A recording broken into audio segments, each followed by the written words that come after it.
Make money, make muscles, learn game. If you're listening to me, you're a hot dude. The hot dude life is not about your physical appearance. The hot dude life is a mentality.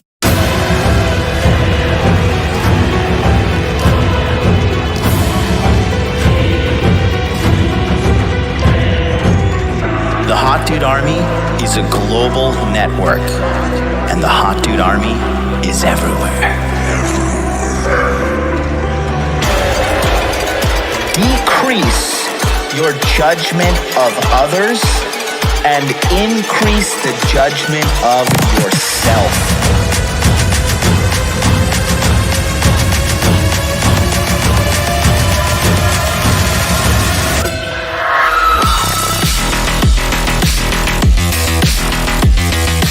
So you belong to the streets, huh? 100%.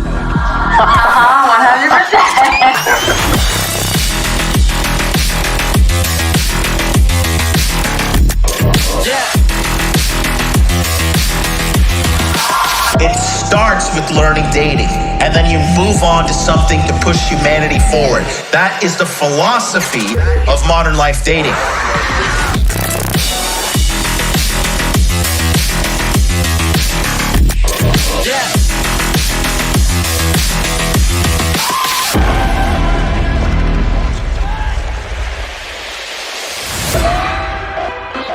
This is a textbook example of really good game.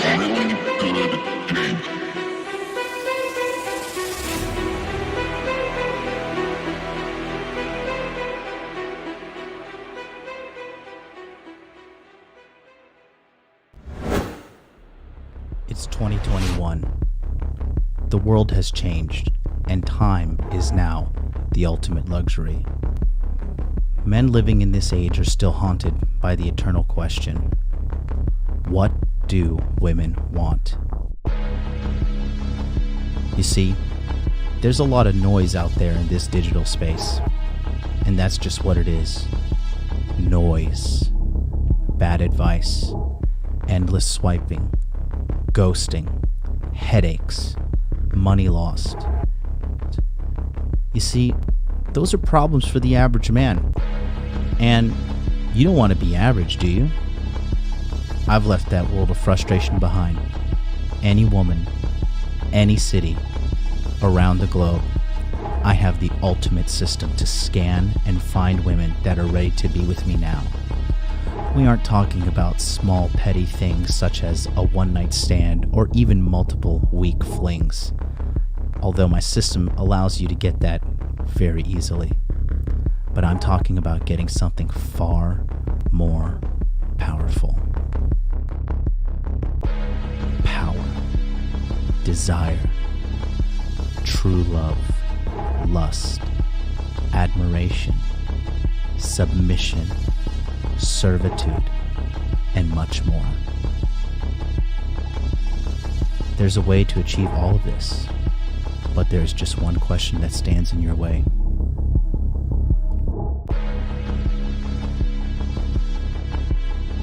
Are you ready to take the dark pass?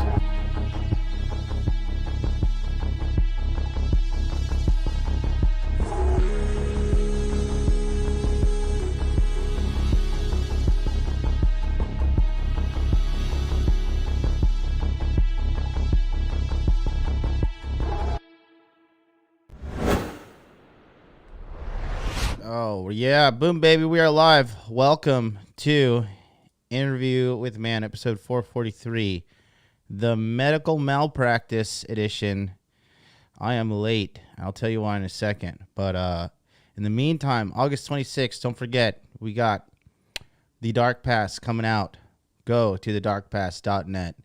Get on the waiting list to get part of this course. What is going to include is all right here. You get a 1-hour video course on female psychology. You get 23 psychological video profiles of different women archetypes. You get the 100-Year Seduction webinar series. This is a 10-day webinar series where you get to join us live every day for 2 hours, 10 days in a row. We're going to teach you the ins and out of psychological analysis, seduction, and game, so you're no longer clueless with women. And then you get access to the Guided Seduction Lounge, which is a Telegram chat. Excuse me, it's a Telegram chat where you are in there, and we're going to help you with you putting your screenshots of your text messages. We'll help you with your text game. We'll help you with your online game. We'll help you with your profiling, replying to girls. You name it, we got it. We're going to help you all in there. And then this is the schedule here for the 100-year seduction the 100-year seduction webinar training. September 1st, we got the sinister reality of female psychology. September 2nd, incremental indoctrination. September 3rd, the to be declared. September 4th, the art of dread game. September 5th, dark triad game. September 6th, hypnotic voice patterns for seduction. September 7th, control her mind with dirty talk. September 8th, dominant sexual escalation. September 9th, creating dominant masculine presence. Very, very, very, very important. And September 10th, closing out strong with Afi Kingdom, to be declared. All of that can be yours. All you need to do is go to thedarkpass.net, join the 130 new members on the waiting list, and get a piece of the pie. So, how's everybody doing today? Yeah, I'm massively late for today's episode. I was passed out, and the reason is because I'll show you. So I was supposed to have my wisdom tooth extracted today. So I have an impacted wisdom tooth, and it's awful. You can probably tell I'm talking a little bit differently. And so in Japan, there's no like opioid based painkillers as well. So the Vicodin is illegal. All the good stuff is illegal. And so the only thing you could really do is sleep. So I went to get the my wisdom tooth. It is impacted and has a cavity in it, right? It has like this piece of gum that like flaps over it. And so food was collecting under that little piece of gum, and then I didn't see it for a while, and then like went to the dentist. He's like, "Yo, there's like food that's been collecting under this thing, like this like little corner of a gum. Like I would have to like push it back and like scoop out the food every time." Anyways, so there was a language barrier, a miscommunication. So I told them that, hey, like, so just give me general anesthesia, put me to sleep, and I will just do the surgery that way. And he's like, are you sure? It's $500 extra to do that. He just like, I guess he assumed because I'm a foreigner and poor. I do dress like a homeless person when I walk around in Tokyo. It's one of my favorite pastimes. The more money I make, the more I want to dress like a homeless person. Anyways, so I guess he assumed I was broke, and he just signed me up for just the regular injection anesthesia, right? So Japanese people are pretty little people, and I'm a pretty big dude, right? I'm not huge, but I'm 5'10", and I'm 185 pounds. Pretty decent sized guy, and so got a lot of muscle mass, and so I guess the anesthesia. I don't know. I guess I have a strength against anesthesia because this dude went through 3 full syringes of like just fucking stabbing me with this stuff, and then he started drilling into my tooth, and I just like felt this. This is after like sticking me full of anesthesia, and he's drilling my tooth, and it just like, oh fucking dude, it was awful. My body like went through like experiencing like actual trauma. I was exhausted after this shit was done.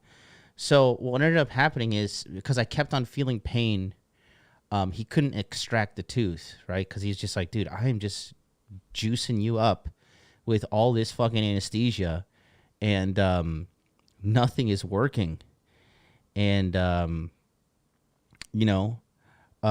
you hear they didn't pull it out, Gareth. That's the thing. They were drilling, and I could feel my eyeball was shaking. It was drilling so hard, and oh god, it was just fucking awful, dude. It was fucking awful. God in heaven, it was fucking terrible, dude. And so I just came home, and I did some red light therapy just to like make myself feel better emotionally, and I did. Thank God I did feel better.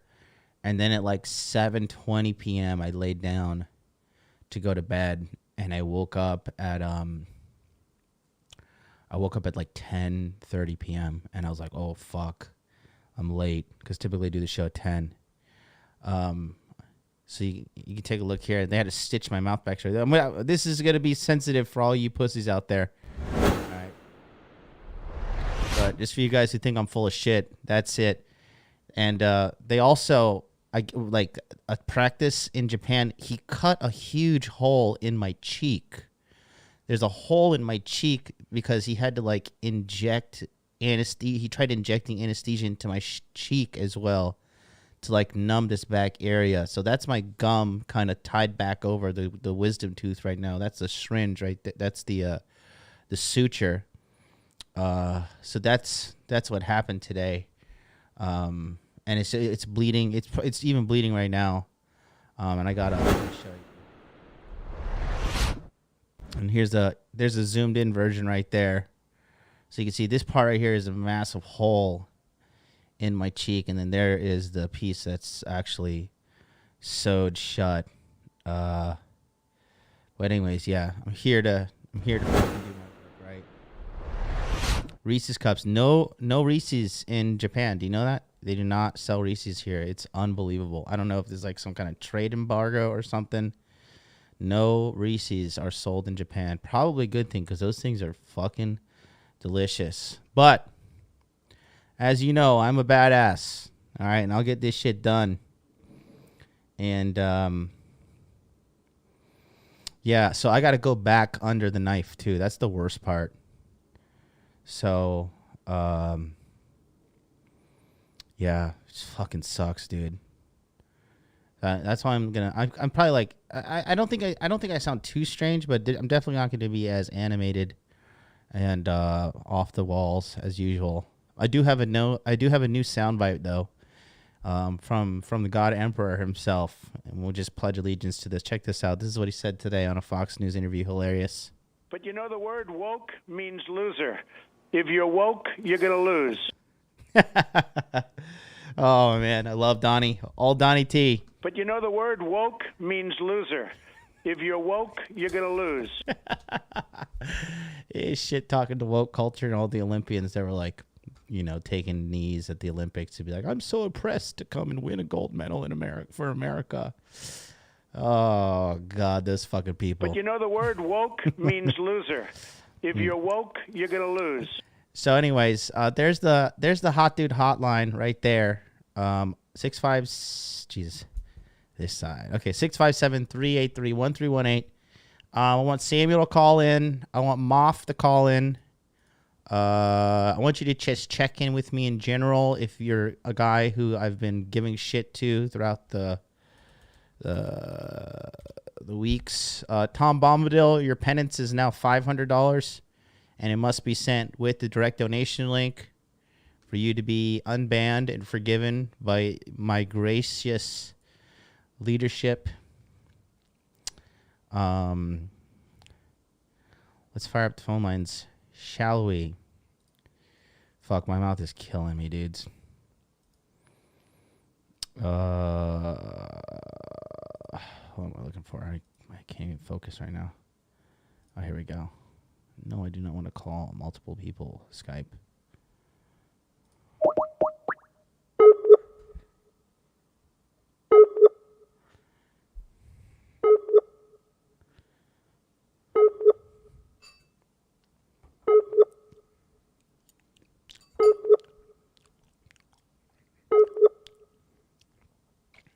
What the fuck is going on?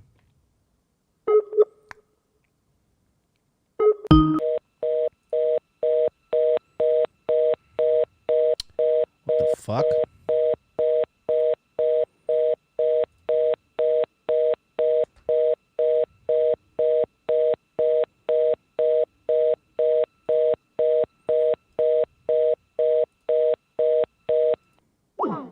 What the fuck was that? Skype just took a shit. Welcome to Blog Talk Radio. Please enter.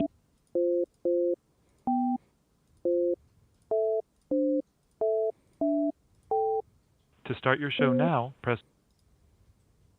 Your show will go live in 5 seconds. 4, 3, 2, 1. Blog Talk Radio. Somebody said, "What? You know, there's someone just sent. Was that you on Facebook, Brave Bird, that said drink pineapple juice? Someone else said drink pineapple juice on Instagram to me. Does pineapple juice really work?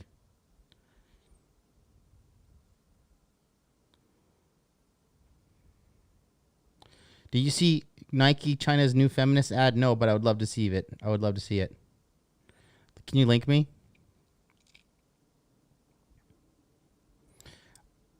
Nike's feminist ad, China. Let's see it.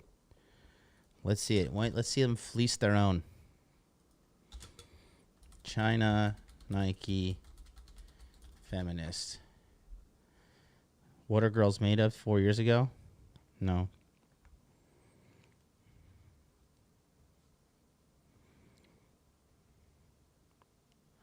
Why is it that feminists are always just so ugly?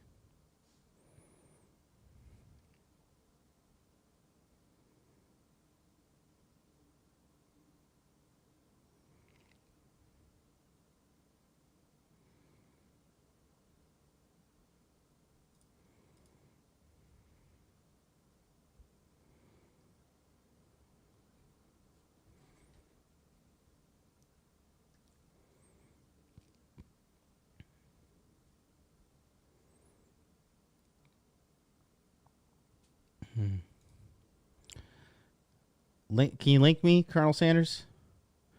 Pineapple's good for seeming. Dude, sex is the last thing on my... Oh, we got a bunch of callers on the air. Okay, let's bring them on. 682, welcome to the Medical Malpractice Edition. What's up? Hey, John, what's up? Talk to me. Well, it's Raymond. I've been doing what you've suggested in the Patreon meeting. I started up a new Bumble account. Got no matches yet. I think I got a couple likes according to its, upselling thing where it wants you to pay to see who's already liked you. Mm-hmm. Continuing to do all my workouts and stuff. Haven't stopped any of that.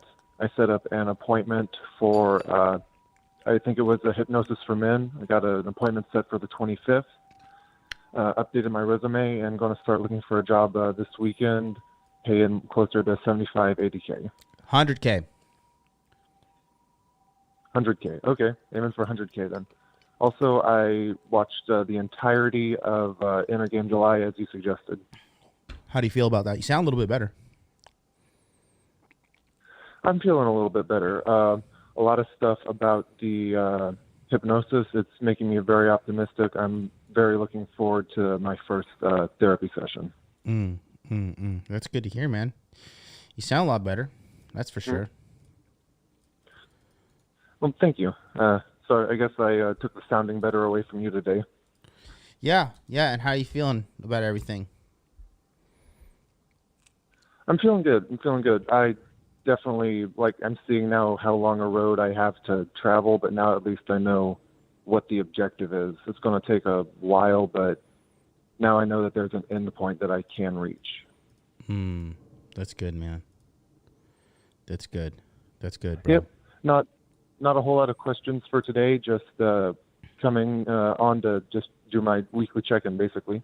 Good. And then we have Patreon on Sunday, so I'll pop in there. Oh, an extra one. Yeah.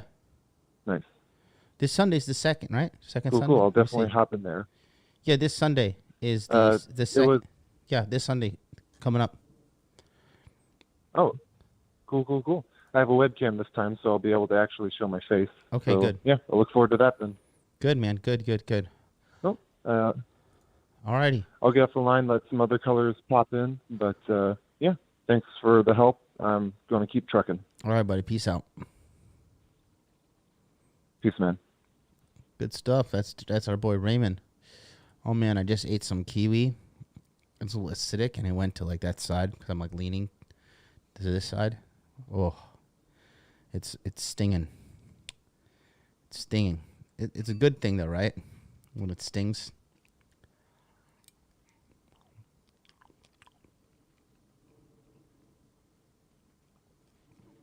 Oh man. Good to see you guys level up. Indeed, Roger. All right, let's go to 430. Hey, 403, you're up. Hey, John. This is Joel Toget from the Masculine Empowerment Group. I don't know if you remember me or not. I do. I remember you wrote me in the chat just now asking to call in. Yeah, I did. I thought you were asking guys to check in with you because your mouth situation. I thought you wanted to vet guys before they had you call in today. No, I just misunderstood you there. You're cool. We can just check in and see how's everything going with you. Oh, it's going good. You helped me out a few days ago. I was having issues with that one girl I was seeing and took your advice, and I used her there for a couple of days, and it straightened her right out, actually. It really tuned her up. Yeah. No, the power of ice is real.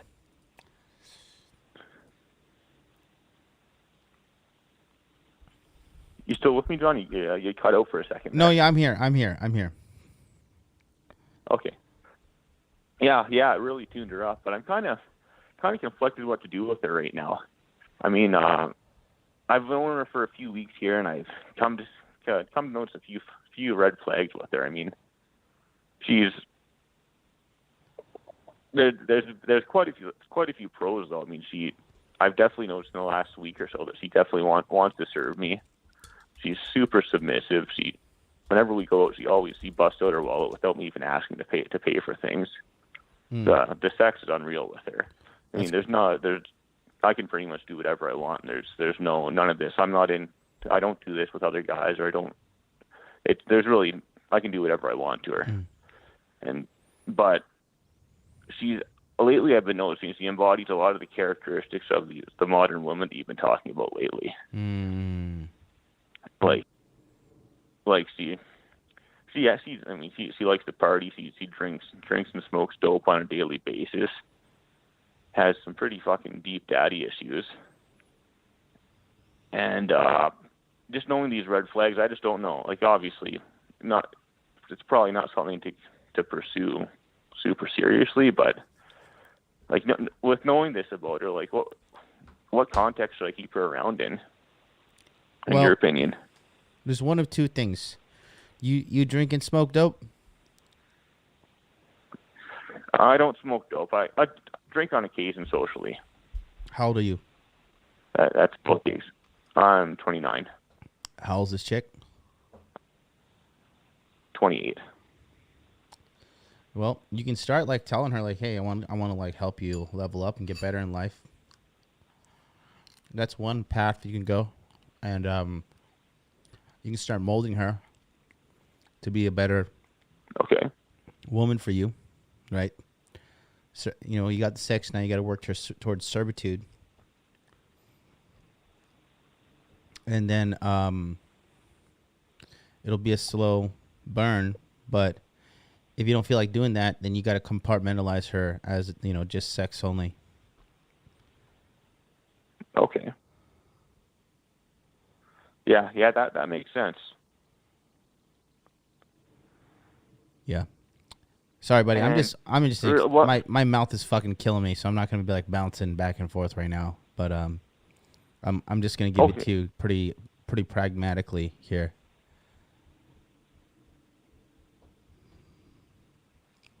Oh, I definitely appreciate that. Appreciate the advice, John. But yeah, well, yeah. I'll leave it at that. Let you get on to other callers. And I thought I just mentioned to you the YouTube struggle was real while I was waiting in the room for you to come on live there. Went and unsubscribed me from your channel. Oh fuck! Are you kidding me? It unsubscribed you? Yeah. Man, fuck YouTube. Yeah, just now I was waiting for you to go live. So yeah, I thought I'd mention that. Just let you know. Yeah, it's I definitely see what you're up against. It's just annoying, dude. It's so fucking annoying. YouTube is just sowing the seeds of their own demise. Susan Wojcicki, she didn't even do anything to earn the fucking title of YouTube CEO. She rented out her garage to the two founders of Google when they were just starting out, and then they buddied her and now made her fucking the head of YouTube. And she, like, ever since she's been in charge of YouTube, everybody fucking hates her. Everybody fucking hates her so much. Jesus. Yeah, but yeah, I feel for you, man. You're doing a lot of work for us out here, so it's shitty what they're doing to you. That's all good. Don't worry about it. But we'll be in touch, okay, buddy? All right, man. For sure. You take care. All right, buddy. Peace out. Take care. Bye. Fucking hell. Oh, man.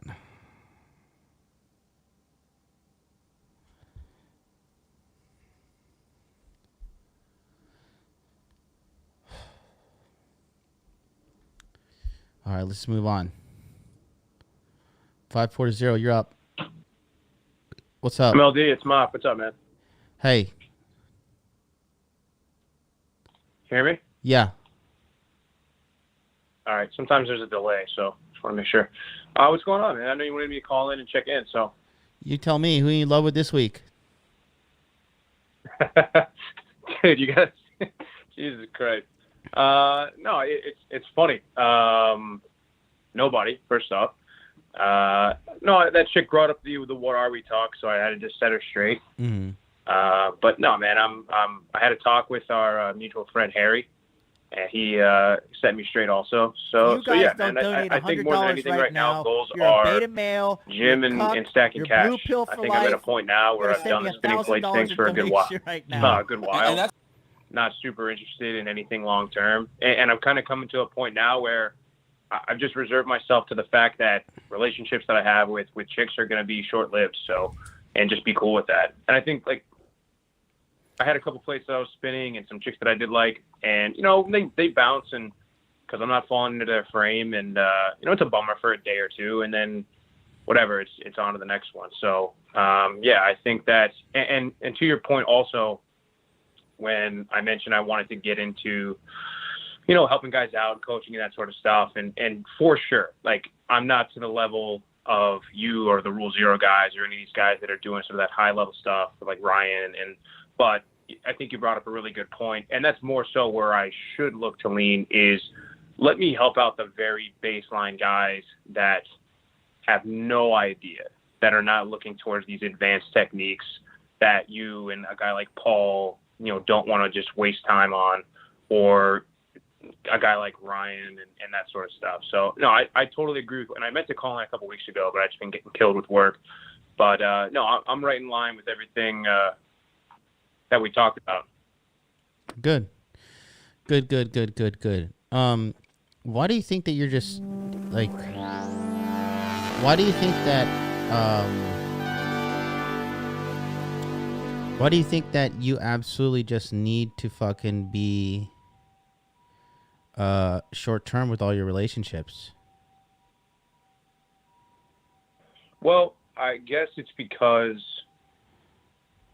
like, I'm still in my late 20s, right? I don't see the benefit in, you know, locking down anything long. I guess, well, let me rephrase then. It's more so, it's not by choice. It's the chicks that I've dated over the past couple of months have wanted to be monogamous. They've wanted to lock me down. And I've just said, hey, look, I'm going to continue to do what I'm doing. And they've just said, okay, like, I want to settle, or I want to get in a relationship, and I'm not looking to just have fun. And then I say, okay, then there's the door. Right. So, I'm not the one like leaving these chicks. I'm the one saying, like, if you want to leave at any time, that's your deal.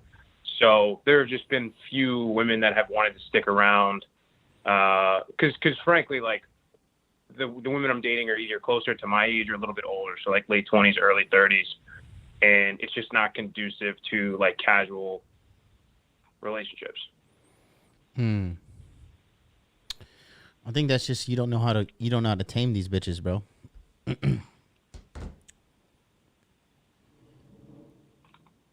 Okay. You got to know how. I mean, you could break any bitch. But the next stage in your evolution is you got to fucking be able to tame them and get them to serve you. Like, just getting sex is like pleb shit. Like, if you really want to evolve your game, okay, the next thing is you gotta break these bitches down. You gotta teach him how to serve you as a man. Right. Yeah, I mean, it makes sense. It seems like I think the gap here is SMV. I still think that I have some work to do. No, I think that I'm. It's not. You're a good-looking guy. I've seen you. You're a good-looking guy, bro. You just like. I mean, you know, I'm gonna keep it real. Your game. You think your game is better than it is. Well, that's what I mean. Like I say, you're a good-looking guy. You can get pussy, but if you want to evolve, you gotta get the brains next. You gotta get their brain.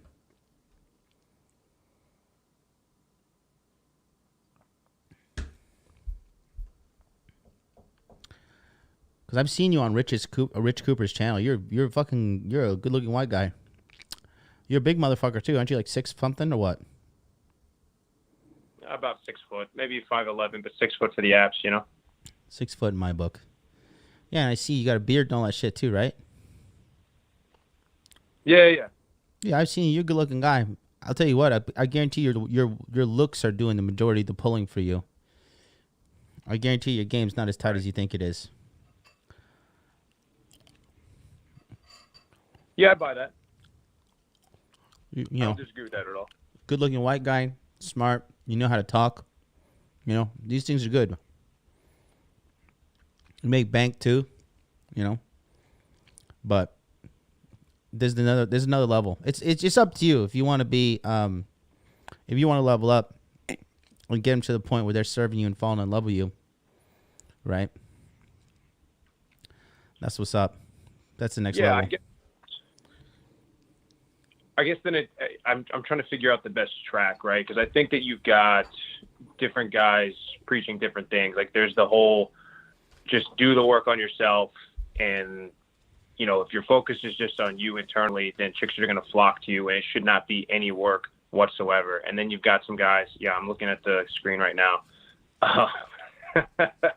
And then you've got the other side where it's like, okay, well, no, you actually got to put some stuff into practice. And some guys will say it takes more than just, you know. So I don't know. I guess I think it's just finding what methodology I align with, and then going that route 100%. Mm-hmm. Yeah, it'll take time, but that's the next step in your evolution. Right on. But yeah, that's what you gotta do. You on the waiting list for Dark Pass? No, I'm gonna check that out. Yeah, it'll benefit you for sure. I mean, you know,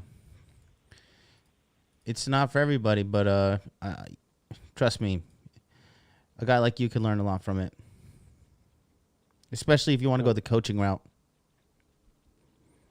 That'll pay you tenfold. Yeah. 100%. Yeah. All right, man. Yeah, I'll definitely give that a look. You know, I'm leaning very heavily towards it. So, yeah, I can definitely. I think there's a lot to learn from you and some other guys. It's that bell curve, right? Where it's like at first if you don't know anything, you think you know everything. Mm-hmm. You start to learn it, then you think you know everything, then you really start to learn it, and you realize you know nothing. So I think I'm still kind of at the bottom of that curve where I've learned some stuff, and I think that I've got it all going on, but I still have a lot to learn, and I'll realize that, you know, at some point in the future, or I'm realizing that now. You should realize it now, and I'll tell you what, Alpha Kingdom's in the chat, but I've been working closely with Alpha Kingdom and King Dre since May, and these guys are just fucking just on a whole other level than me. They had me to the point that I felt like I just needed to delete my YouTube channel because I didn't know shit compared to them. Like, some people think Offie's crazy the way he talks, but because like the guy's just such a fucking high level genius when it comes to understanding female psychology that, like, it's so high level, people think this guy's crazy, but he is seriously a fucking, like, god level. This guy is seriously the man. And he had me developing a complex and shit, bro. But Offie's a real one. He's a good guy. And even me, I'm still learning to this day. You know what I mean? Right. And so, and King Dre's in the chat too. These guys got me feeling like a fraud. But, we know in the YouTube game, it's not all about like not all about subscribers and views and likes and all that shit. Like, people just conflate those things with value. But, Dre's really good with his marketing too, and how he puts out like these really good snippets on his channel. And I've been sending people to him lately because, like, I just want guys to get better, and you have the potential. And I know part of you probably doesn't like being told this, that you suck, or not. You don't suck, but there's a lot of room for improvement. You know what I mean? I know part of you probably hates this, but and because it probably doesn't happen to you often in your life, but it's just what you need to hear. But if you sign up for the Dark Pass, you'll learn a lot, especially if you're a coach. And it's only $2,000, and as a coach, you make that back in like fucking 1 week. So consider that. Right. Yeah, I just got on the mailing list, John. So, and that's a good point. Like, I texted Harry after a couple weeks ago, and I was just like, damn, man, like MLD kind of ripped into me today. And he's like, dude, even I get it. Like, he gives it to me the same as he gives it to everybody else. Equal opportunity, like, get your shit together kind of guy. So. Yeah. No, I just keep it real with everybody I talk to. I just like, dude, if you guys saw who gets the most verbal abuse from me? It's Charlie from Cultivate Crypto. I verbally abuse that guy so much every single day, but it's just because we always just, that's how our relationship is like, we just, we demand each other to level up, and, it's just who I am. You know what I mean? So I'm gonna let you go because I got a bunch of other callers, but I appreciate you calling in, taking it on the chin like a man. Always. You should come on Dude Party sometime. Yes, sir. I'm down. All right, we'll talk soon. Take care. Good. Peace. Took it like a winner. Guys, remember that. But the word woke means loser. If you're woke, you're going to lose. Hasn't Charlie got a date tonight? Does he? What's up, Federico? Does Charlie have a date tonight? Did he mention that? I don't know. If that's so, good for you, Charlie. You know what Charlie's going to be doing? It's Tokyo time.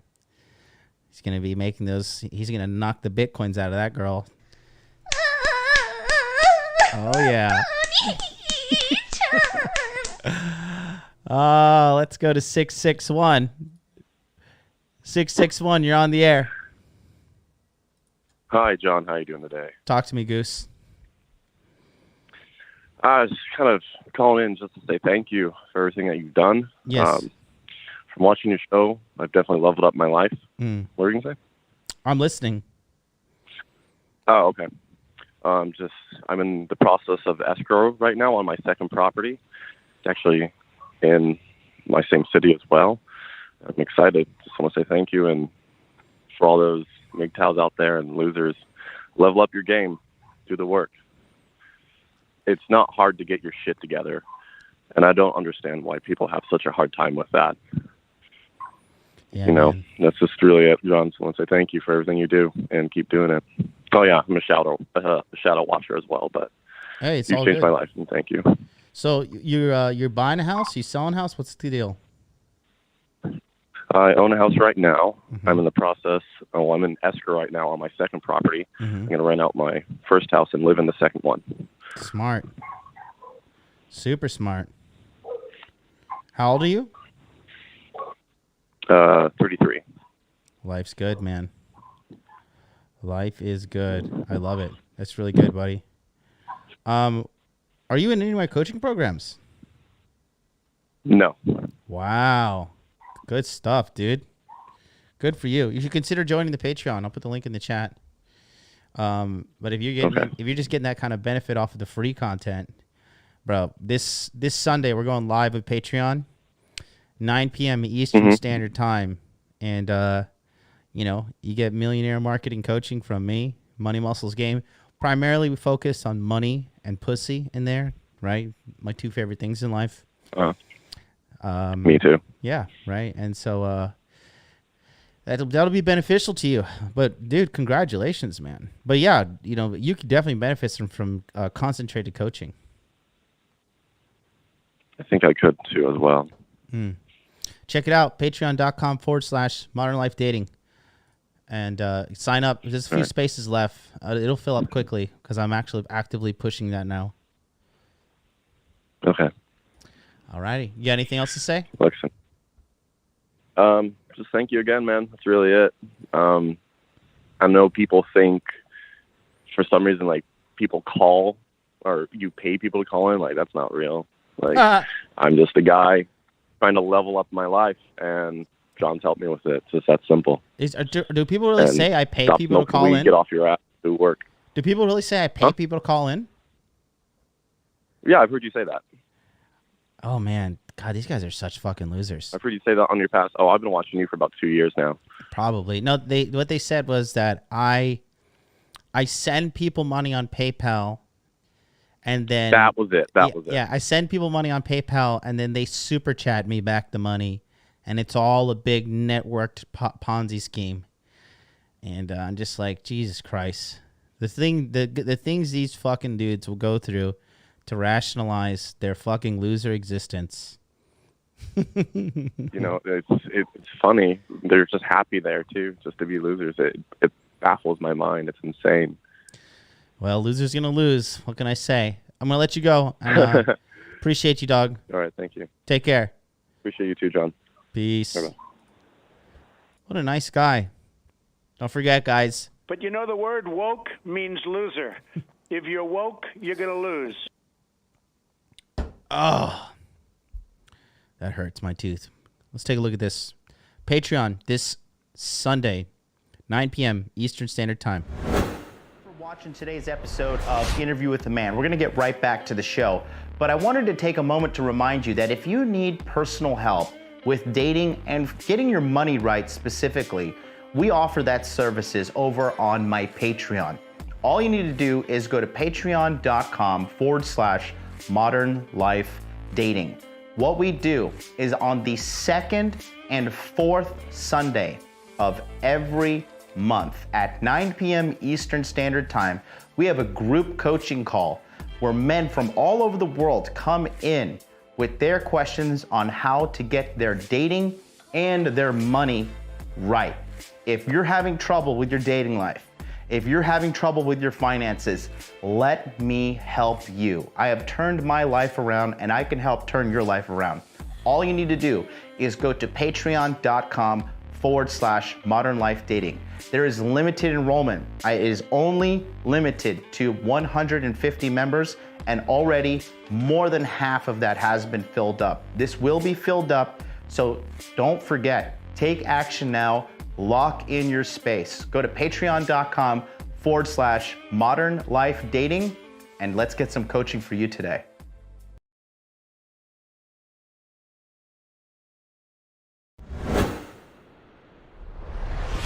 This Sunday, 9 p.m. Eastern Standard Time, patreon.com/Modern Life Dating. There you go. Come on down.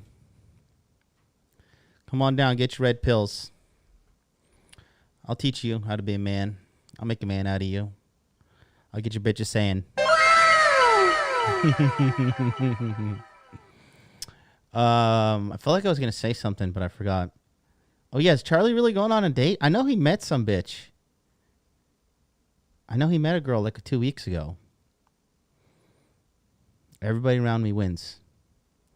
Everybody around me wins. What's up, Wade? My next move is exit strategy out of Illinois. That's a good idea.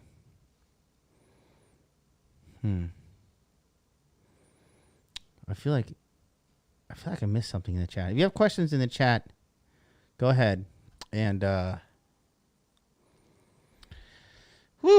ahead and put them in the chat. But let me see. Don't let Charlie simp. We need that. No, Charlie. Listen. Who do you think was the catalyst behind Charlie's divorce?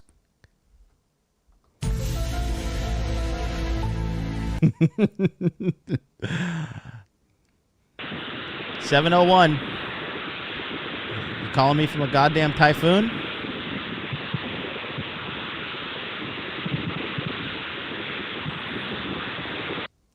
The fuck was that? FBI. Was Charlie married? Yeah. No, dude, Charlie was married to a hot Japanese girl, bro. Hot as fuck, dude. She was hot. I was like, damn, Charlie, you must be laying down some pipe. She was hot as fuck, dude. But she was an insufferable cunt. I was like, bro, this bitch is trash. You gotta get rid of her. And it's so funny because she was like calling Charlie a loser. She's like, all you do is this stupid Bitcoin thing. And this was like when Bitcoin was between $3,000 and $10,000. And she's like, you're such a loser. Like, why don't you get a real job? I was just like, bro, this bitch is fucking cancer. If she doesn't support you, like, she's just going to be a weight around your neck. When Charlie hung out with me, Charlie was just like a fucking normie when he hung out, like before he hung out with me. And then, Big Daddy MLD came in there. And, when you hang out with me, I'm the king of the bass, baby. You can hang out with me, you're going to get ultra based. I got I forgot to program this one, but let me see if this triggers the algorithm. This is how based I am.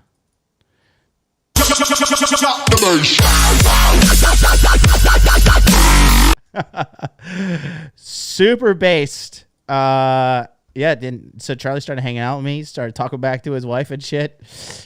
And it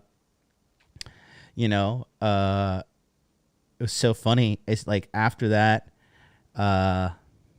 fucking like they was so funny. They finalized the divorce papers in the beginning of November, and then that's when fucking Bitcoin took off. And then she was like, "Oh, how's everything? Is Bitcoin okay?" And then it was funny. She came in the chat one time, and I put her fucking name on the screen because I just saw some Japanese girl write Charlie in Japanese, and I didn't know it was her because I couldn't read the kanji. And then after the show, he's like, dude, why the fuck did you do that? I was like, why did I do what? He's like, that was my ex-wife. I was like, shit, I couldn't read the kanji. I'm sorry. And,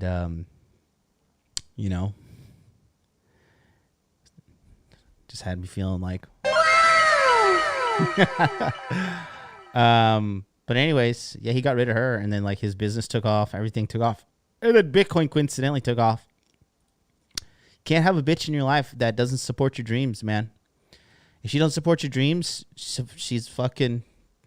She belongs to the streets. Send her back to the streets, whenceforth she has cometh. Let's go to international caller. International caller, what is up? Hey, what's up, man? Hey, Taloa. How are you?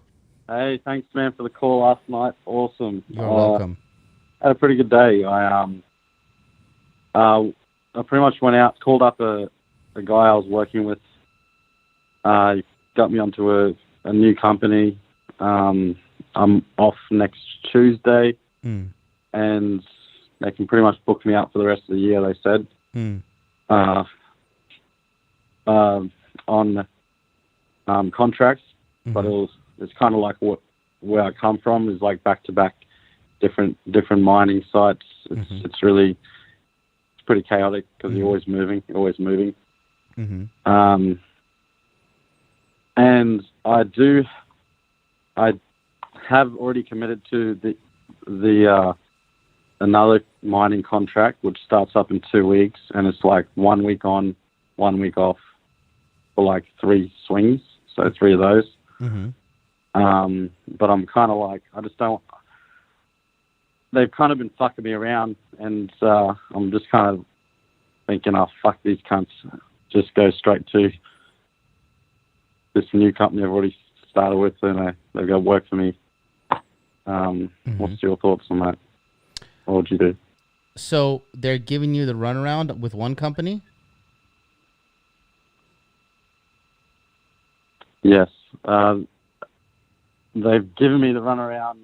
I was supposed to be off this Monday just passed, but then they said it didn't happen. So this whole week they've been scouring around looking for work. And then they gave me another guys. Wait. After like 4 attempts, we got it. Huh? Wait, say that again. Say that again. Okay, so on Monday I was supposed to be out to working, and these guys, for whatever reason, the client mining company didn't want that to happen. They changed their mind. So they can pull your work. Hold on. For work for me. Listen, they can pull your work daily if they don't want you to.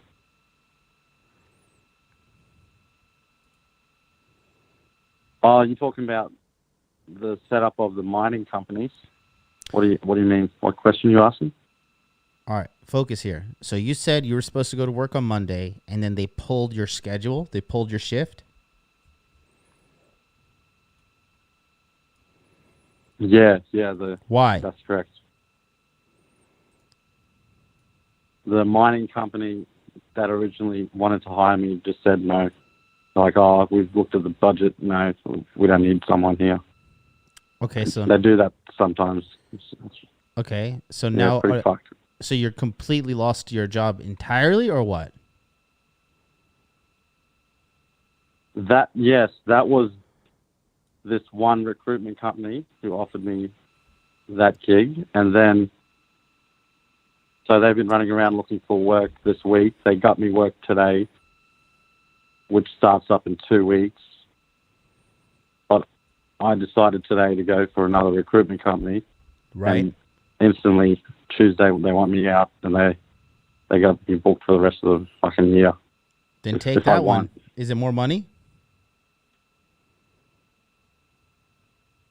Yeah, it's more money with the new company. With the new company? That's correct. Yeah. Yeah, then fucking go with the new money, dude. What the hell? Yeah, I'll go. Yeah. In the mining game, sometimes if you burn your bridges with other companies, it kind of looks bad, but fuck them. Dude, they burned their bridge with you. What are you talking about? Yeah, it's weird. They turn it back on you and make you look bad. I don't know how the fuck they do that, but they just do it. Don't be bullied, bro. Don't be bullied. Fight back. It's ridiculous. Fight back. Yep. Well, cool, man. That was. Thank you for that. That's really just a little touch up. This weekend I've got the weekend free and gaming, and I don't want to drink alcohol. So any tips on where to go, check out? I can go play the game. Day game, bro. Day game. So I just go walking. I just walk around the streets of here. Day game and online game. Reset all.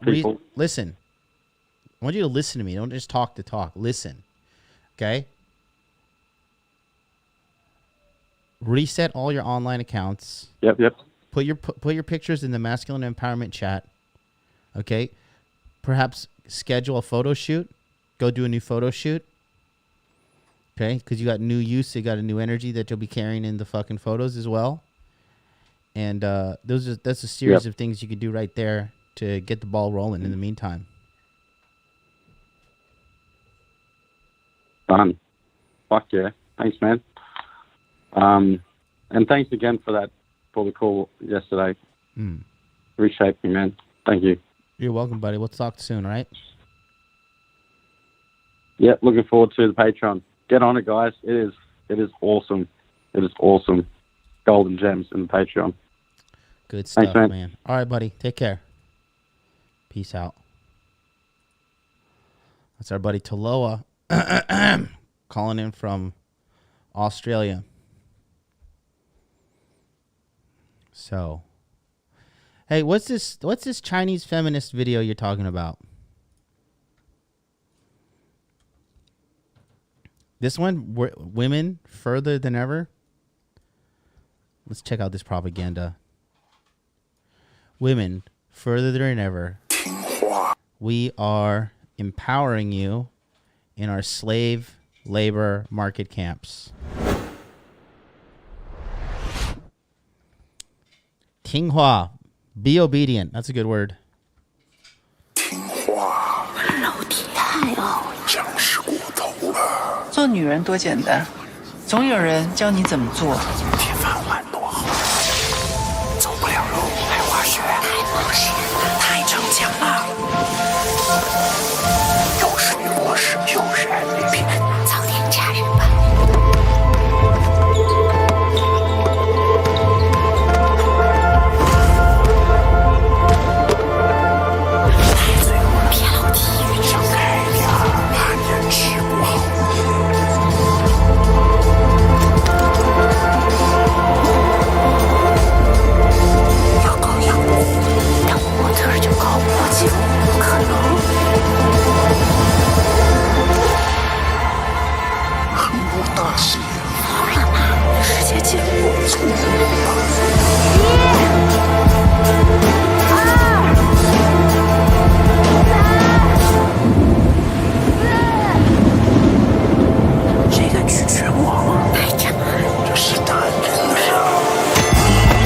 越是要继续。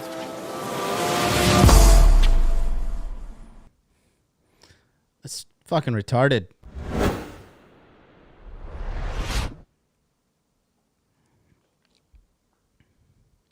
That commercial sucked. Do people believe that? Hey, people believe that, they deserve to have their money taken. They left out the part about being 700 pounds to be empowered.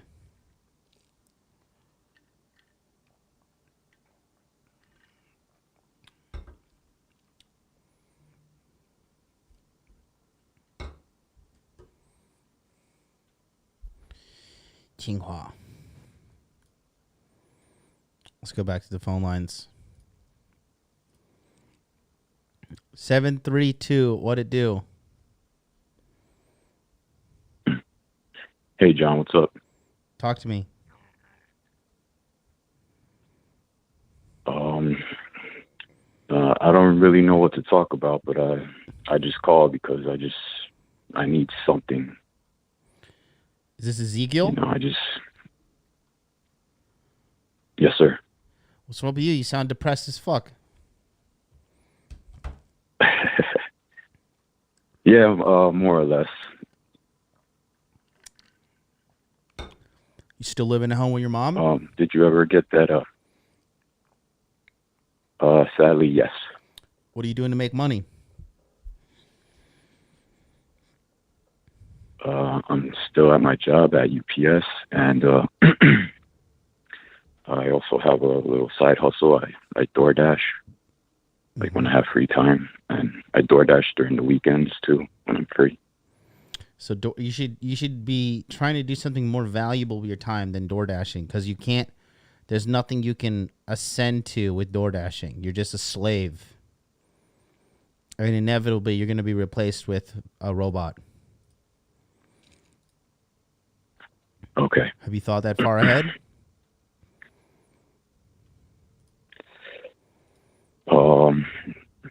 Not really. No, not really, or no? Yeah. No. No, I haven't. Okay. So why are you sitting around feeling sorry for yourself? I'm not. I mean, you are. You are. No. So what's up?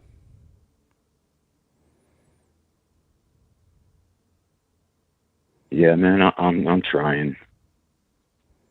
Like, another reason I do the door dashing is just so I could, like, talk to people and stuff, try to socialize also. Mm-hmm.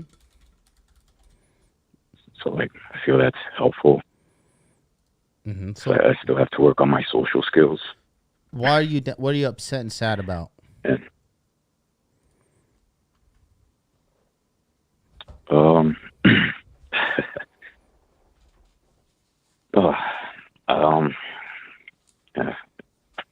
fuck it. I just at the Masculine Empowerment Network, like, you know, I was following King Dre to, like, how to make a woman fall in love and stuff. Yeah. And yeah, I managed to, like, seduce the bitch and everything like that, but I guess, like, the seduction, like, took too long, and, like, I guess she, like, moved on. Define seduce the bitch. Did you have sex with her? I felt like, I mean, like, I took all the, like, I took all his advice, and I also have the book of the. Hey. I also read up the book of the Art of Seduction. Yeah. Did you have sex with her? Yes or no? No. So you didn't seduce shit. You're fucking delusional. All right. You still jerking off and watching porn every day? Yeah, I've got back to that, yeah. How old are you? 36. So you're a 36-year-old man who does DoorDash for a part-time job. You live at home with your mom. You jerk off and you watch porn every day, and you wonder why you're feeling depressed. Am I clear here? Yep.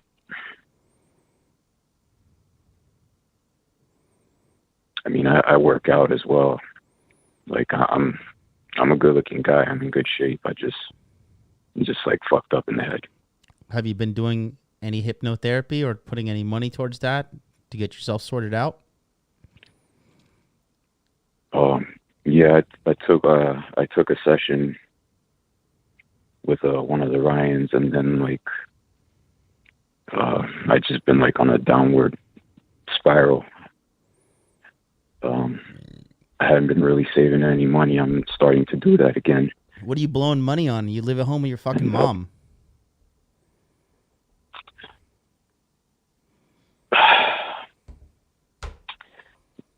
Yeah, man, just stupid shit. Don't waste my time. What are you blowing your fucking money on? Just be honest with me. Yeah, man. Yeah, I just been blowing my money on fucking prostitutes. There it is. I knew it. So you're tricking. How much money? Yeah, like like $160 every time. Yeah, like a week. $160 a week. How's that making you feel? Maybe 2 times a week.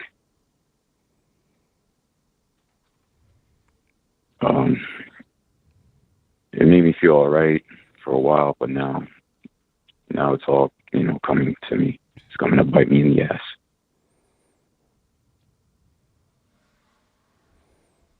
Not feeling very good about it right now. Your life is too easy. If you can blow $320 a week on fucking a whore instead of learning to code, getting some therapy to fix your mental issues, investing in cryptocurrency, you have every fucking avenue available to you right now, but you're acting like a little bitch.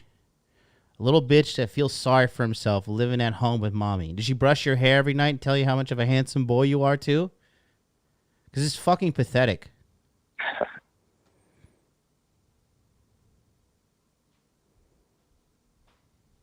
All right, man. It's fucking pathetic. You realize that, right? You're being pathetic.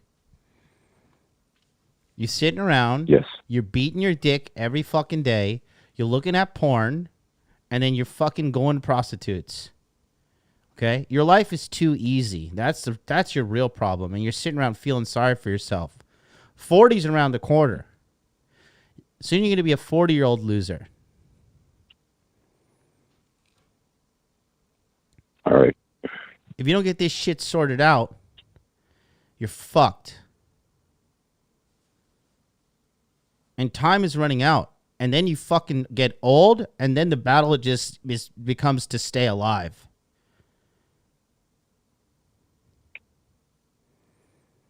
Yes, sir.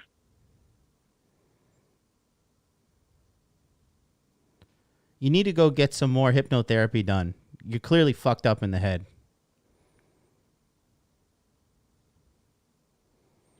All right, man. Thank you. Go to Paul Benjamin, okay? Go to Ryan Fowler. Do something. Okay? Appreciate it, man.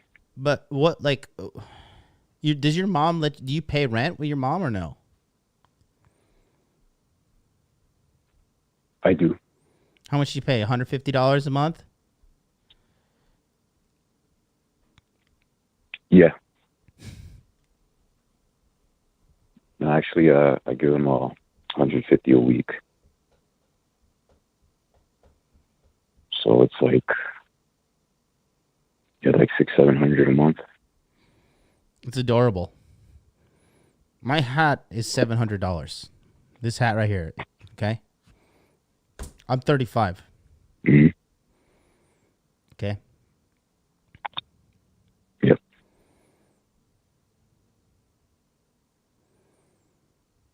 You're sitting around feeling sorry for yourself because you have the fucking luxury to feel sorry for yourself.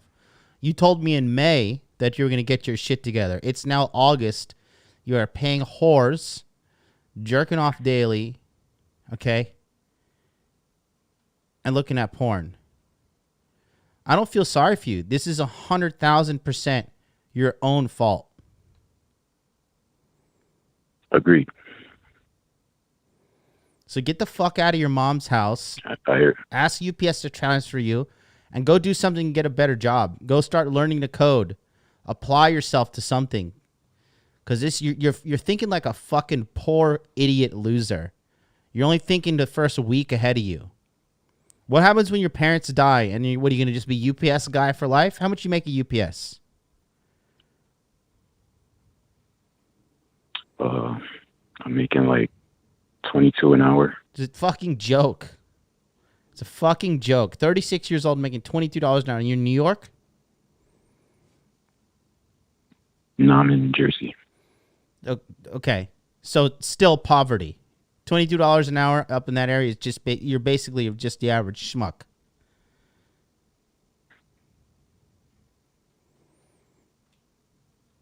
What are your parents? What is your plan when your mom dies and you can't pay your own fucking bills? You gonna blow her inheritance on whores?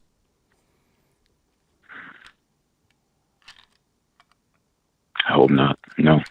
You hope not? What kind of pathetic fucking answer is that? You hope not? Nuns sit around and they pray to an imaginary man in the sky and they ask for hope. Hope is not a strategy, Ezekiel. You either fucking do what needs to be done to fix your obviously shitty and depressing life, or just get used to being a fucking loser forever.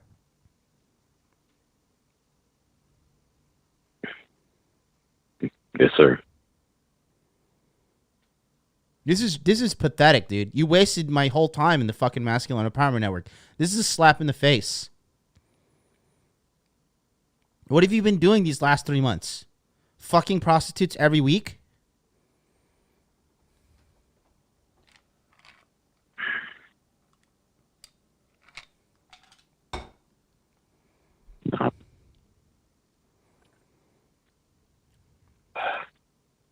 Yeah, I guess. You guess? You can't keep track? You haven't been. You can't keep track of all the whores you're fucking? You know you're going. You're going every week, aren't you?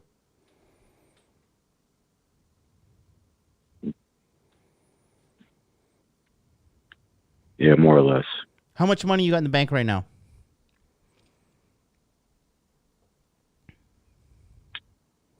In the bank, I got like 500.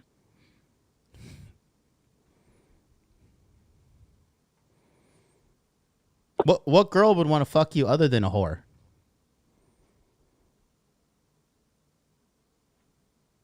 Yeah. Hey, baby, I'm 36 years old. I work at UPS. And my side hustle is DoorDash. And I got $500 in the bank. And yeah, I fuck prostitutes on the weekly. My mom fries me up plantains on the weekend. I got a good body, though, girl. Who the fuck's going to be with this?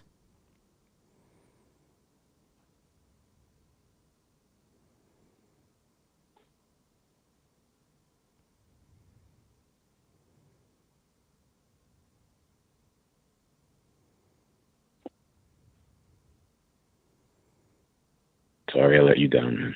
You didn't let me down. I don't give a fuck. I'm trying to. You let yourself down. You should be upset that you let yourself down. You don't have to worry about me.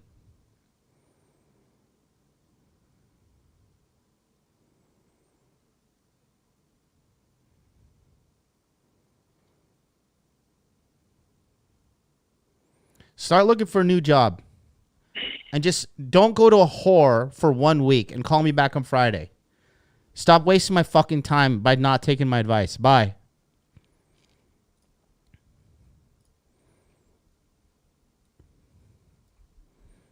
I don't feel sorry for that guy at all.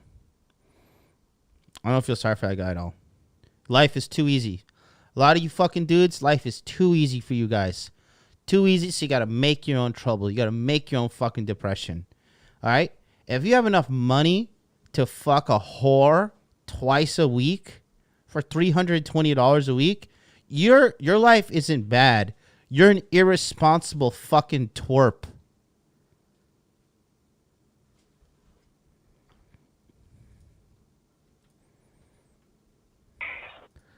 (214) What's up? Hey, John. How are you, man? Fantastic. I'm at the top of my fucking game right now. What's up with you? Can you hear me clearly? Yes. Okay. I have a little predicament I'm trying to maneuver over. So, hold on. Let me. So this happened before I was red pilled. So, a woman hit me up, right, to do an art piece for her. And anyway, I spent a year doing it, right, to kind of write a script for her, right. I'm skipping a lot of details. I don't want to get into detail. But I spent a year doing it, and after I was finished, she completely ghosted me, right. Now, and this was like an older woman in her 40s, right. Now, the thing is this. That happened before I was red pilled.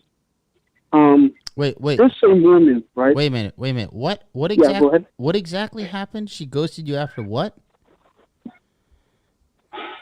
So she hit me up at the beginning of like 2019 to write a script for her, right? Because I'm a creative person. I'm going to skip a lot of details, but I did it, right, for free, right? At the end of the year when I was finished with it, she completely ghosted me, right? Completely ghosted me. So I knew what she was doing. So you got played. She was trying to get me to. You got played. Yeah. She was trying to get me. Yes, I did. She was trying to get me to get aggressive towards her, so I just left her alone. And a few months later, she started like hitting me back up on social media, right, to try to make amends. So I just left. I left social media. Ice her altogether. ass, bro. Ice her ass. Ice her ass. This it. It's over. No need to talk to that fucking whore. Yeah, I know. Yeah, that's not the situation. The problem is this. That same woman is friends with like a lot of rich people that can help me in my creative career. But the problem is this. Now she's online making covert, passive-aggressive comments at me, right? She's not explicitly saying my name. Block her. But she's describing me in Block her ass. Yeah. Block her. Yeah, I did. But this is what I'm wondering. Should I call her out for what she did so that the... No, motherfucker. You do not call her out because you're entering petty loser world, okay? Petty losers have these little internet squabbles, okay? Petty losers make hit piece videos about other fucking YouTubers. Petty losers come in the chat and write racist shit, okay? This is what petty losers do. You know what winners do? They make a fuckload of money. Winners hit the gym every day. Winners have multiple women who love them, all right? That's the life you need to worry about. This bitch did you a favor. She showed you she's a sack of dog shit, okay? She just showed you she is a massive sack of dog shit. So treat her like dog shit. Throw her away, okay? It's over. Don't even acknowledge this bitch. Move on. Get your money up. Keep on working on yourself. Period. Okay. That's perfect advice. Just one last thing. What if, because again, she's making passive-aggressive comments, what if she begins to lie about how that entire thing played out? Because I've literally told no one else. I haven't been gossiping about her. As soon as she did that, I just erased her from my mind. What if she starts lying to these rich people that something happened that didn't happen? Listen. Because one of the comments she made, she tried to assert that I was lazy and I never delivered, which was a complete lie. Listen, dude. You let your work do the talking for you, okay?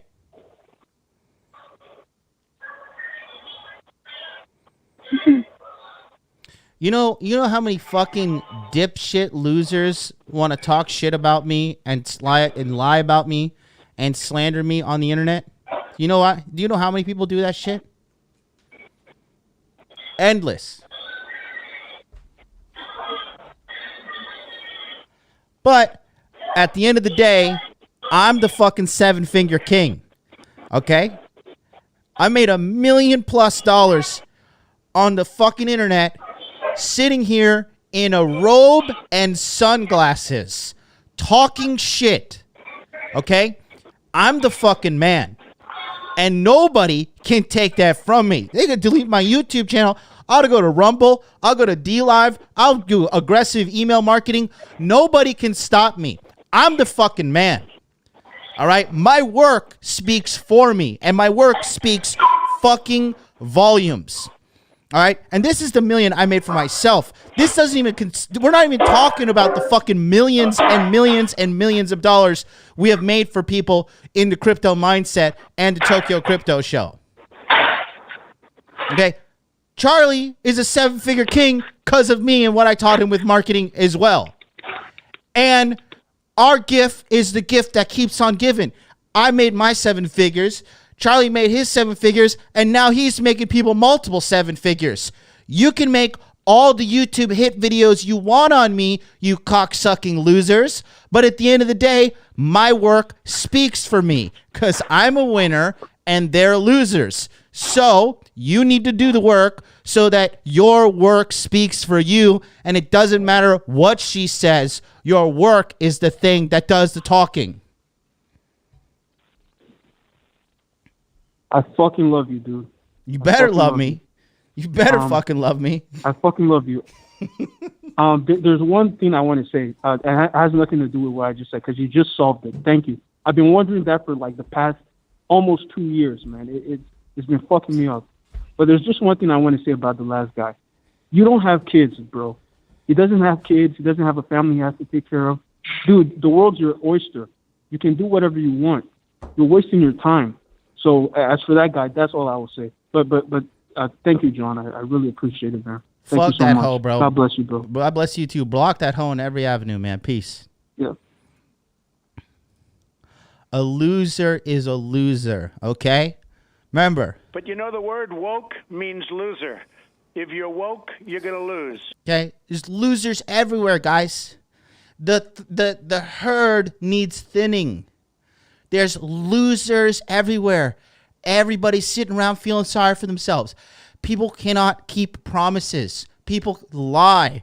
People tell you're going to do something and they do something completely different. People can't fucking, can't adhere to a schedule.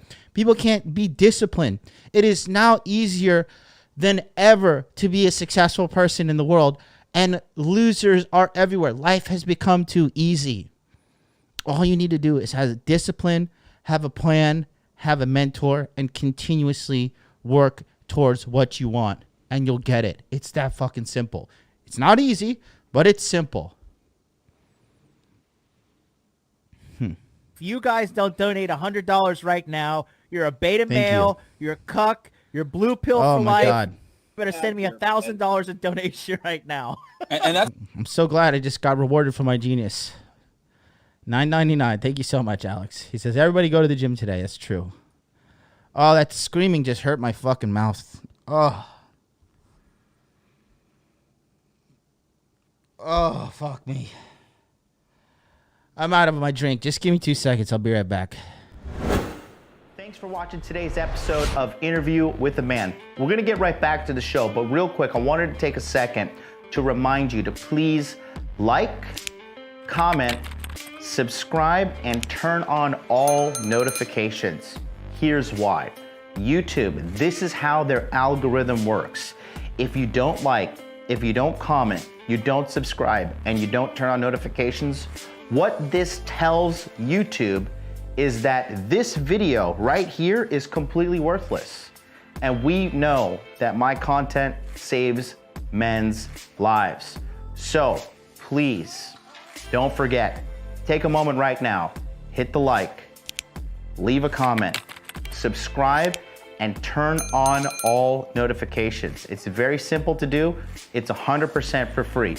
One more thing, watch time is going to be extremely important in the year 2021. So if you're watching this video, please be sure to watch it from the beginning all the way to the end.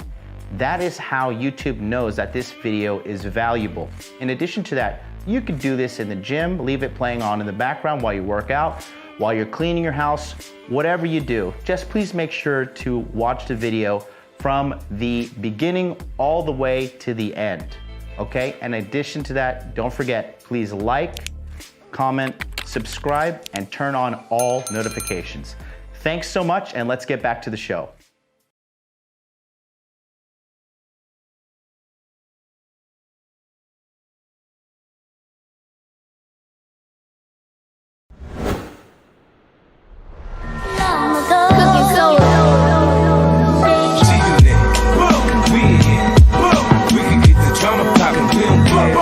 It's going down, cause I'm around 50 Cent, you know how I get down.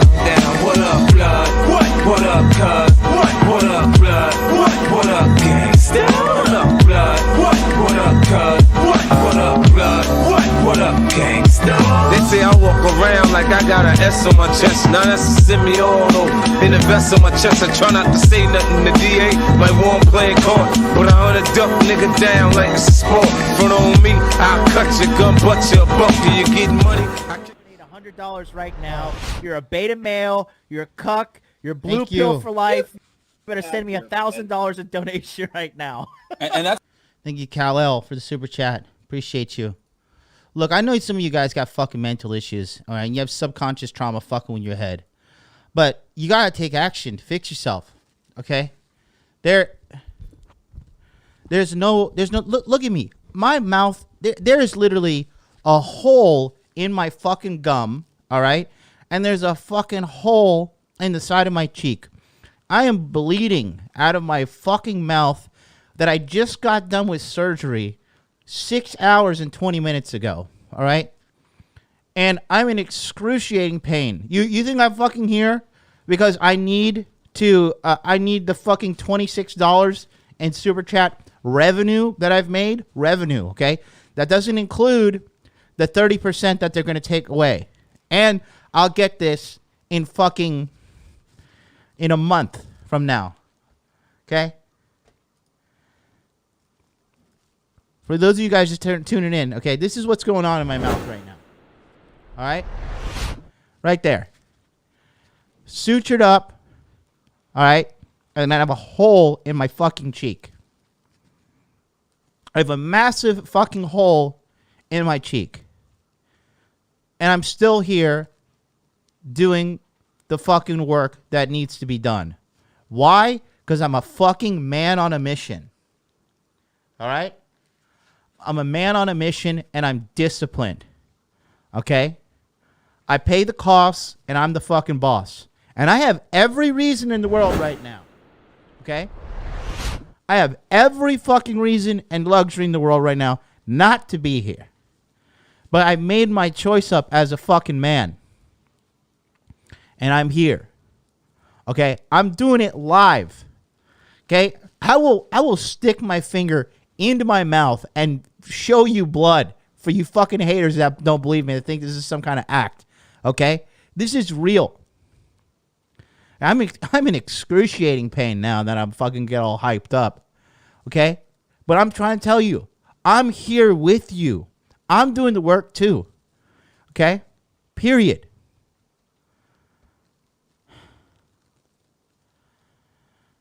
Oh.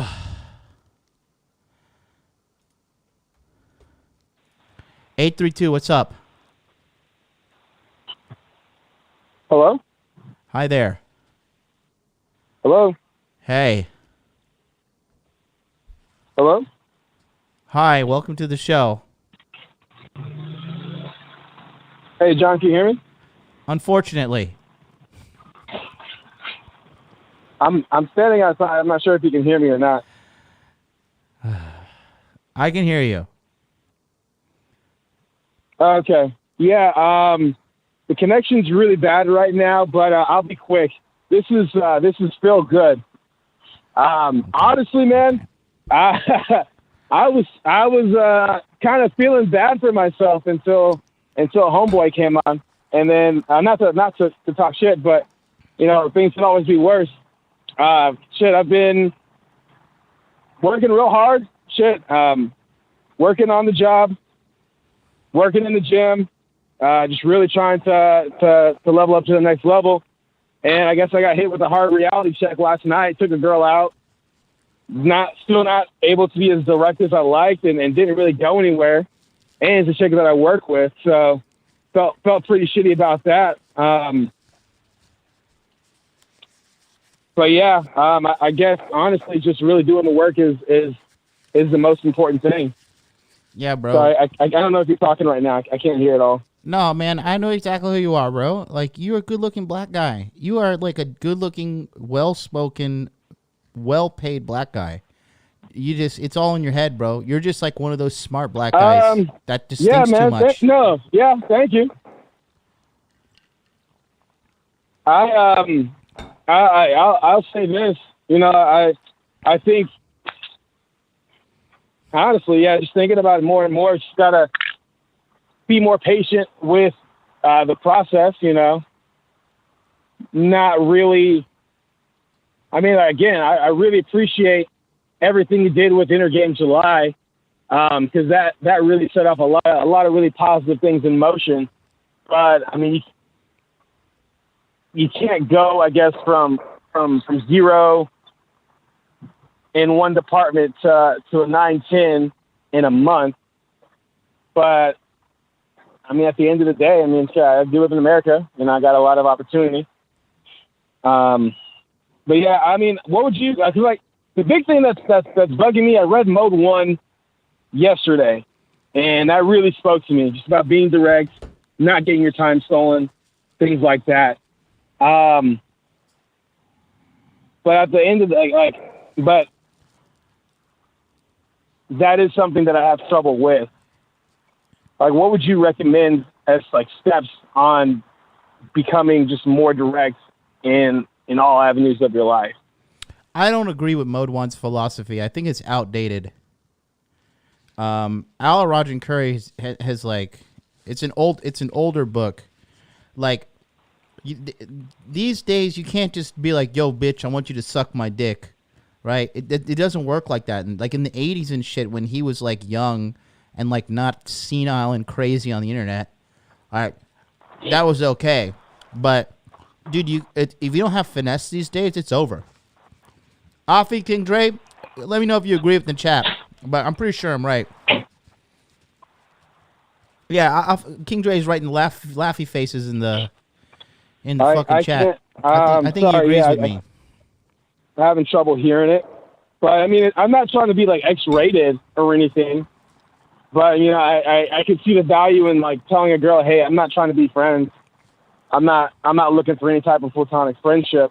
But even that, I'm like, I don't know. That's like the pussy in my brain, you know? Aren't you? Listen. But I'll catch you in the replay. I really can't hear you. I don't want to take up too much more of your time. Aren't you in the Patreon? I can't have a conversation. But thanks, man. Go ahead. Are you not in the Patreon?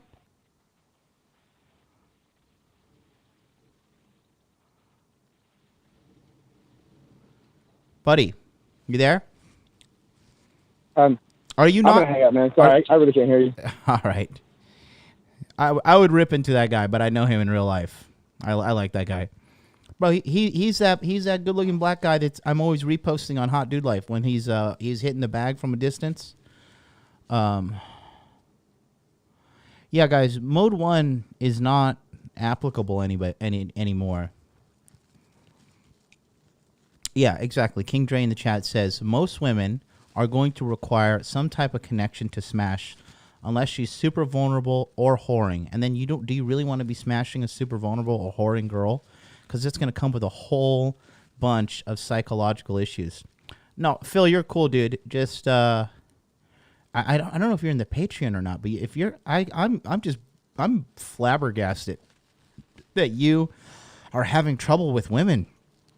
Dude, you are like a fucking really good-looking, dude, don't take this the wrong way, but like you are like a well-spoken, like whitewashed, handsome black guy with beautiful teeth, good career in real estate. You look like you're built like a fucking NFL wide receiver. You're in North Carolina. Like you are set up to fuck white girls for the rest of your life. So this is dude, you're like so good looking. This is puzzling. I didn't know you were having trouble like this, but this is 1,000% up in your head, dude. 10,000%. Like you are like I said, you need to tap into your inner Tyrone a little bit. But like, I'm actually blown away, bro. Dude, can you guys hear this fucking? Can you guys see that? Can you hear that?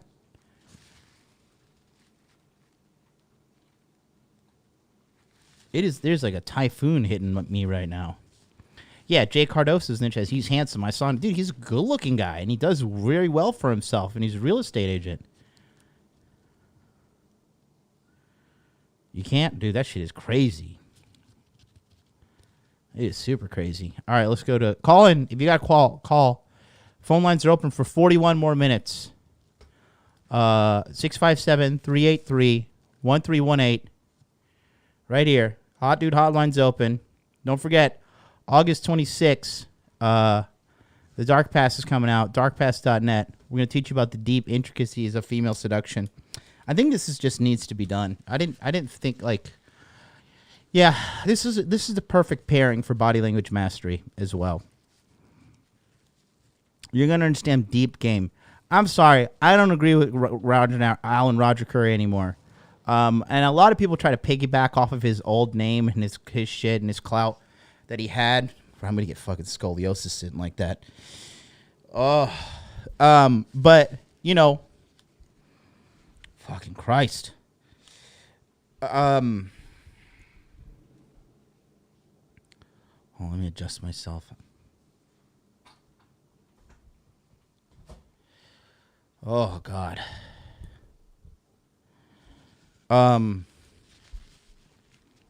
But I mean, he at the end of his life now, he got married to some bitch, and they're like, you know, well, do you advise people to get married? He's, I think getting married is a good thing, dude. Advising the average male to get married in the United States of America is the worst advice any male coach can give you. Any male coach. And it's simply because the United States legal system is absolutely set up to financially rape you. Okay? Period.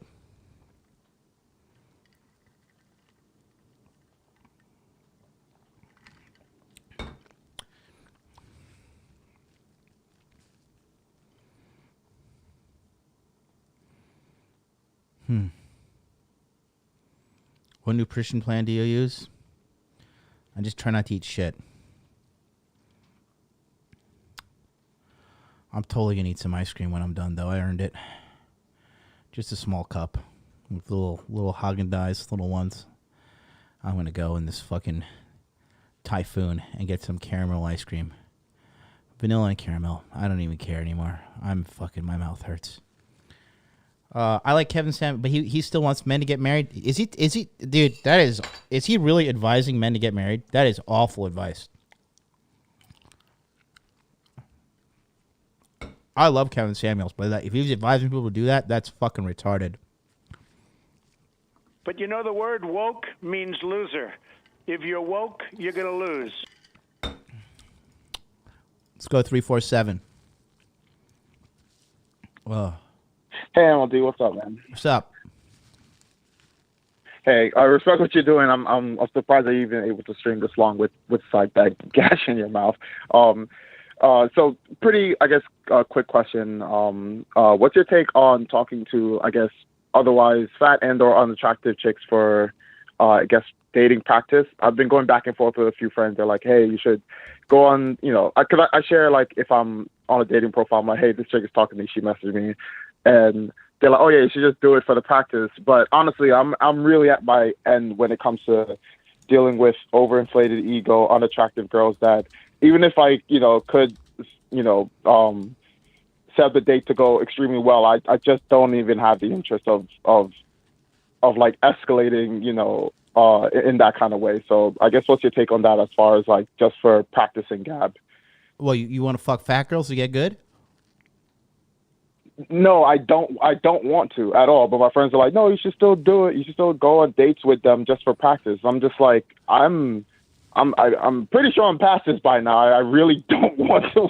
I see it as a waste of time, and they're going back and forth with me like, bro, oh, it's all about getting in reps. So. It is. Listen, bro, you got to slay some dragons to get to the princess, bro. I'm not lying. When I was 21, I fucked this fucking huge Dominican chick, bro. This bitch was like probably 250 pounds and had like I could brush the arm on her hair. This bitch was just a hairy mongoloid of a woman, and I dove in there and I fucked her. And dude, I used to fuck some fat girls in university. I got no shame, bro. I was just trying to figure out the game. And I just think it's all about repetitions, bro. It's all about repetitions. I have slayed some dragons, bro. And it's like video games, right? You ever like play a video game? Like first you like if you're playing like Final Fantasy, right? You gotta like run in the field and like kill all like the little rabbits, and you're like, I'm gonna fucking slay all these rabbits. Yeah. And your friends are like, dude, you know what? You're just like killing all these rabbits, but all that experience adds up, and then you're like, now I'm gonna kill some wolves. All right, now I'm going to kill a dragon. Now I'm going to kill the fucking ruby weapon. You know what I mean? You level up. And so I fundamentally don't see anything wrong with it because women are women. Just the packaging is different per bitch. Okay, I can understand that. I guess where I was thinking is since I'm lacking the will to really want to escalate, I didn't see it as practice for escalating like during dates or even that kind of, because I'd imagine if I'm talking to a chick that I'm even somewhat attracted to, that's when the pressure and the nerves, if at all, were to come in. But I guess you're saying like in the end it doesn't matter, like just yeah. You ever fight? Going through with it. Sorry. You ever train martial arts? Yeah, when I was younger, but and I do some like basic stuff just to kind of like the other day I went to the gym, I had a couple fights, right? And it was hilariously pathetic. I felt bad, but like this, like I think this Japanese girl can just feel the masculinity on me. And she was about 100 pounds, and she's like, "Hey, do you want to be my sparring partner?" And I was a guest in the gym, so I was like, in my head, I was like, "No, bitch, I will fucking maul you. Like, I want to fight this kickboxing guy over here that's whooping everybody's ass." And I did go fight that guy, and he whooped my ass too. But you know, I did a couple rounds with her, and yeah, I was able to, like, you know, practice moving and little things here and there with her. So I did get some experience from it. So you got to look at it like that way. Like, you know, when you first start out in jiu-jitsu or, you know, boxing, right? You gotta spar other white belts. If you go spar a black belt, that guy's just going to dominate you every fucking time. And then you're going to eventually get either injured or your confidence is going to be crushed. You need to go toe-to-toe with people on your level or just a little bit above your level, right? Mm-hmm. Yeah. So if you have some kind of like relevant experience, like level to learn from, instead of just being crushed.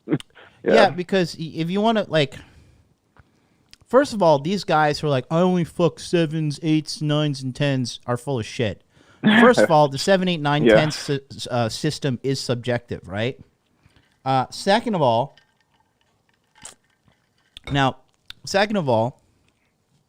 is when it comes down to getting experience is the end-all, be-all of all success, okay? I am still reading books on success to this day, and I am what some people would say a successful man, all right? But I'm still reading books to success on this day because I just want to get better and better and better. You should always be adding experience points to yourself as a character in life. There is nothing ever, ever, ever wrong with that.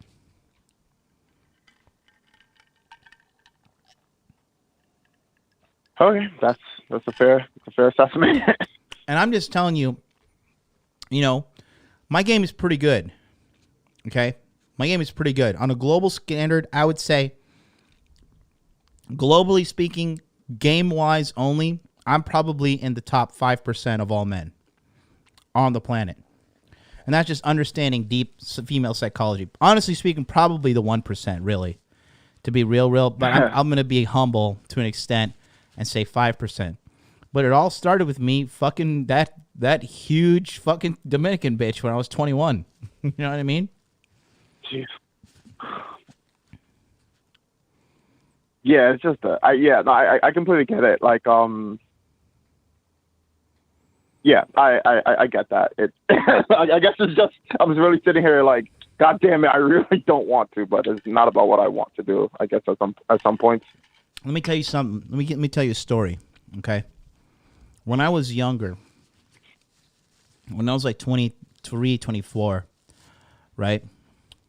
What I used to do was I would pick up. I would go and pick up shit on Craigslist, the free section, and then I would resell it. I would clean it and I would sell it, right?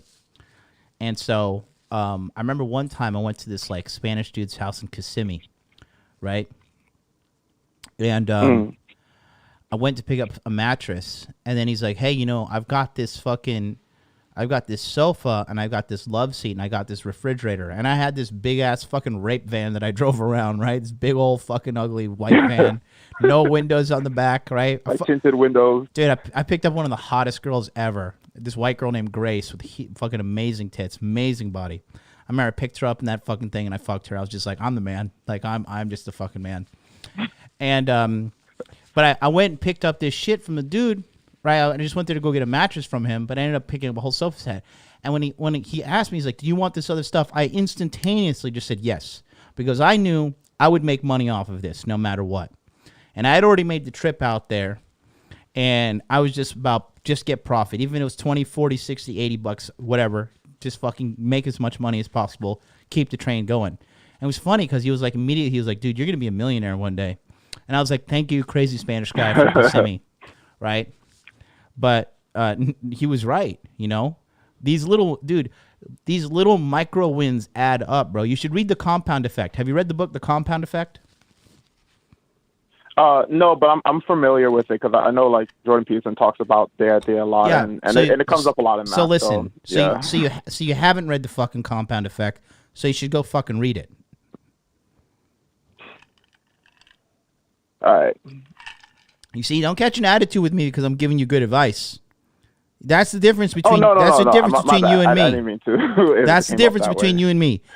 If someone tells me to go read a book, and they're like, "This is a really good book, you should check it out." Okay? If I get 1% new data from that book, that's a complete W. Okay? I'm reading one of Trump's books right now called Never Give Up. Honestly, not as good as the previous book that he read, that he had, which was Think Big and Kick Ass in Business. That book was fucking fire. Mm-hmm. This next book's not that good, but I'm still getting a little bit from it, and I'll continue to finish it.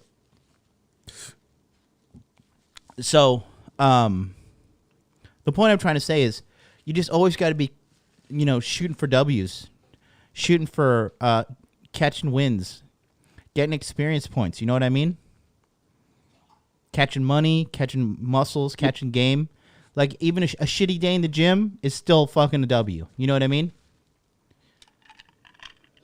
Yeah, it's funny. I've been able to apply that to my gym work, but I guess I still need to keep expanding my mindset to apply to other parts of my life. And are you a fat, disgusting fuck? I was a fatter, disgusting fuck, but yeah, I still say I'm there, and I'm moving away from that. Thank God. Right. And so if you were to, instead of just going to the gym and having these shitty gyms, just going to McDonald's and be like, I'm just gonna have a small fry today. I'm just gonna have a small milkshake today. Okay, today I'll have a Big Mac meal. Would you be a fatter, more disgusting fuck? Oh, that's exactly how I became a fat, disgusting fuck. After I started tracking my food, it's like, yeah, getting honey buns every day for like 5 years will do that. Yeah.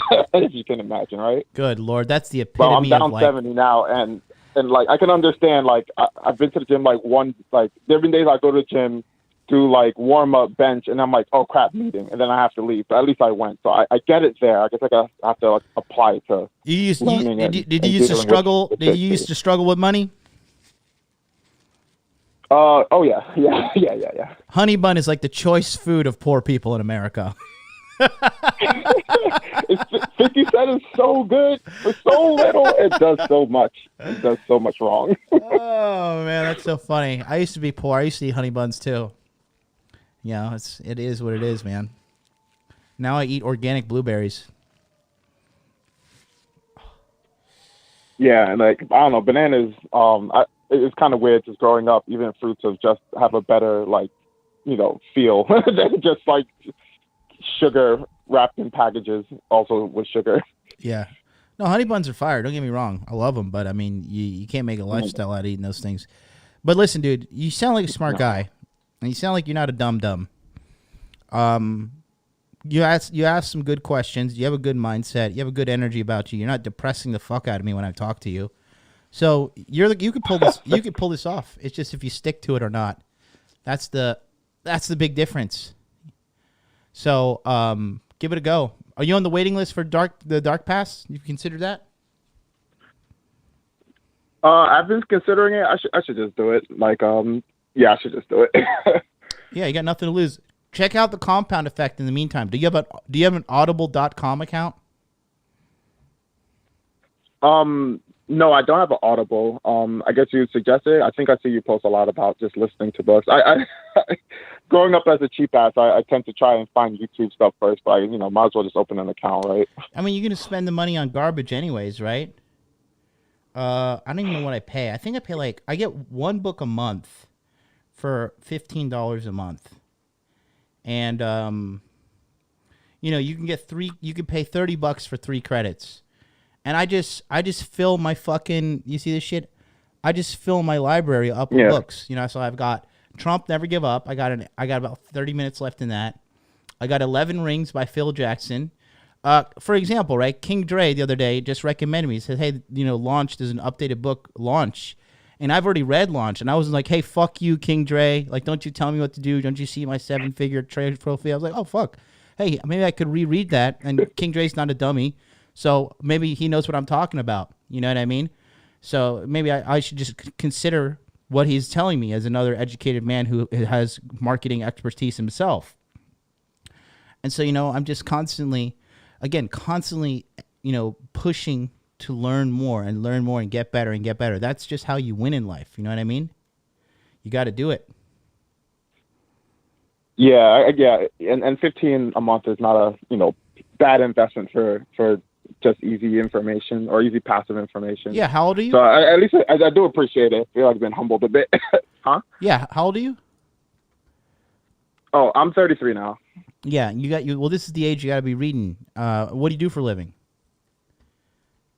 Oh, I'm what's it called? I'm in tech, but right now I'm more of like a project manager. Okay. And how much money you make a year? Give ballpark. Oh, ballpark right now between like 60 and 80. Bro, you can afford $30 a month to read some books. Yeah, exactly. You got to make it a lifestyle to read at least one book a month.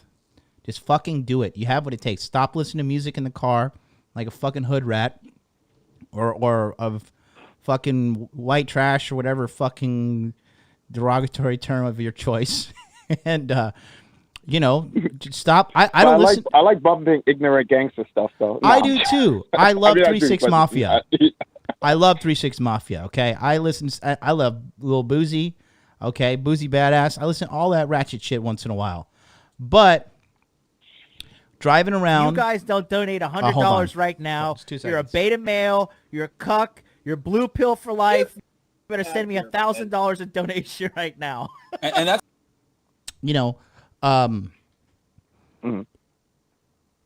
At least half of your trips, listen to books in the car. Okay? Yeah, and Jay Cardosa says, I can't read. Dude, I don't fucking either. I listen to audiobooks. It's very rare for me to sit down and read a book. But yeah, listen to books, buddy. Man, that's some good advice, yeah. I'm making an account before the end of the hour, so yeah.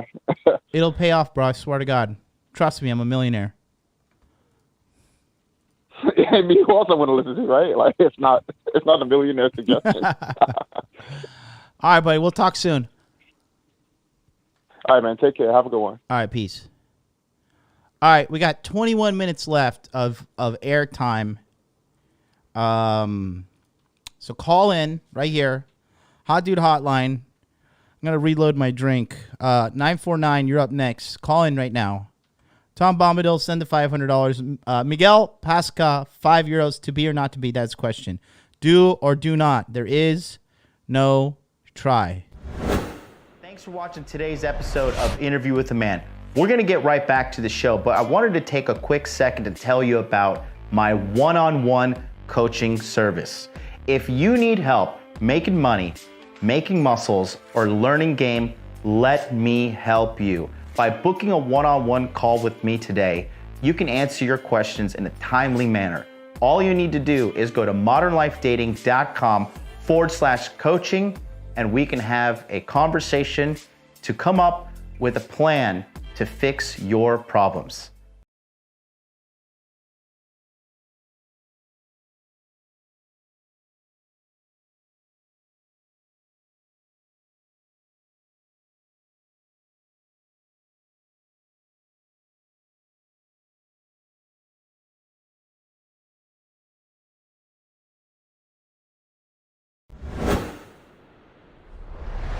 God damn, that commercial's short. Oh. All right, you ungrateful fucks, call in. 657-383-1318. Come get your verbal abuse. It's free. Somebody's got to make a man out of you maggots. Oh yeah, King Dre was in the chat. It says King Samuels. No, not King Samuel. He says Kevin Samuel cares more about family. It's a more conservative outlet. So here's the deal. I support the idea of marriage. I do. I think it is better for a guy for the average guy to have a woman, to love him, to take care of him, all that shit at home, okay?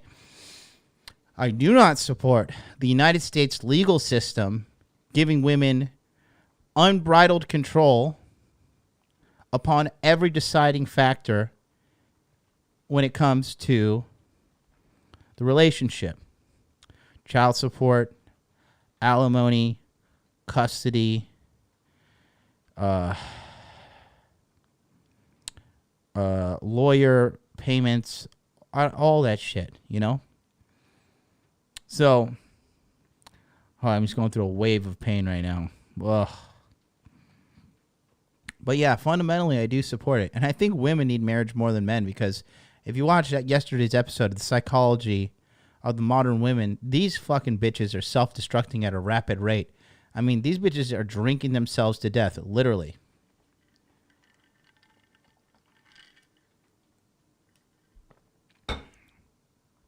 These fucking Japanese painkillers are a joke. These things are like fucking Midol. Ugh, I need some Vicodin. I need something that's gonna fuck me up and give me a substance abuse problem. Oh God. Oh. 949. Let's bring him on the line. 949. What's up, Jonathan? What's up? Hey, is it Alex? Hey, dude, it's Alex. I know. What's up? Yeah. How are you? Can you hear me all right? Good. Yeah. Sorry to hear about your. What is? Do you have surgery or something in your mouth? An attempted surgery. They tried to pull my wisdom tooth out, but they fucked it up. I guess all my years of drug use made me fucking immune to anesthesia. Oh, dude, yeah, they knocked me out when they did that. They brought in like the full-on doctor and put me under and pulled that shit out. Yeah, that's what I had scheduled, but there was a language barrier misunderstanding, and then they just had they had the local anesthesia. I was like, fuck it, let's give it a go. I just was like, I'll man up and handle it this way. Boy, that was a big mistake. Damn, dude, that's pretty badass. Hey, I might have had you beat. I think I once smashed this chick might have been over 300 pounds. I mean, but hey, it was a slump buster back in the day. And you know what? I definitely got, experience going out with girls that, weren't my first pick, just practicing and stuff. But I wanted to get your advice on a couple of things. One is I've been seeing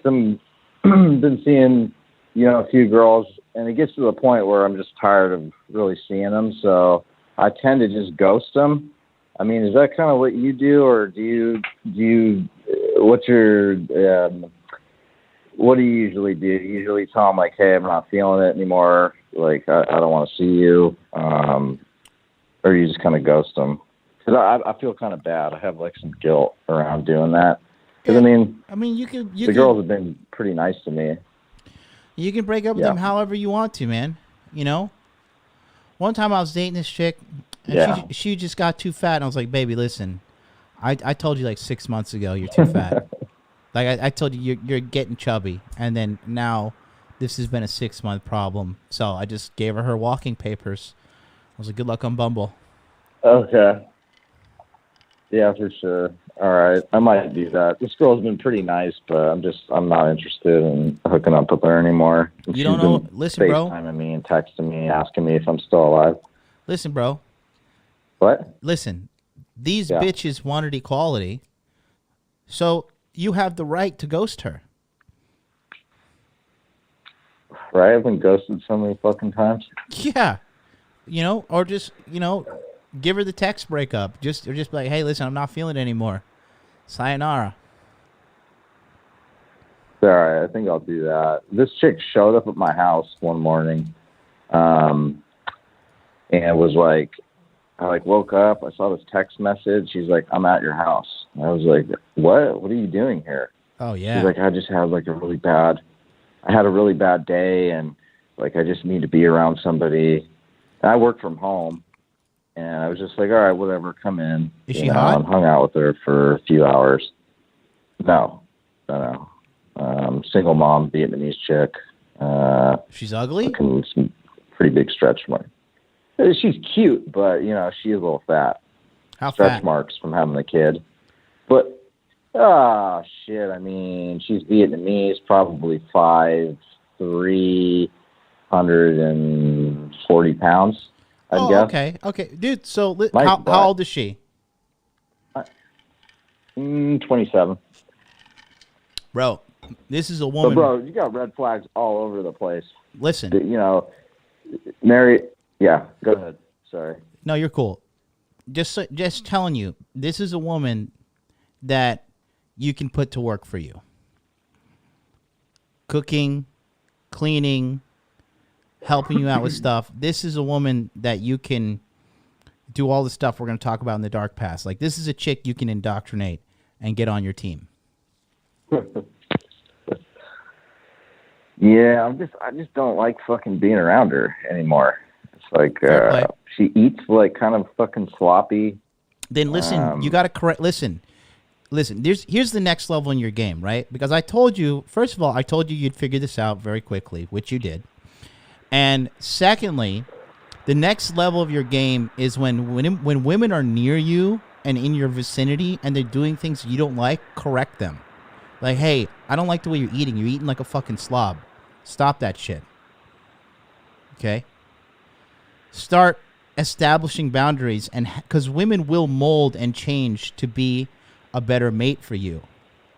And that does wonders for your inner game as well, because you're able to express yourself confidently and to tell these girls, hey, listen, bitch, I don't like the way you're sucking my dick.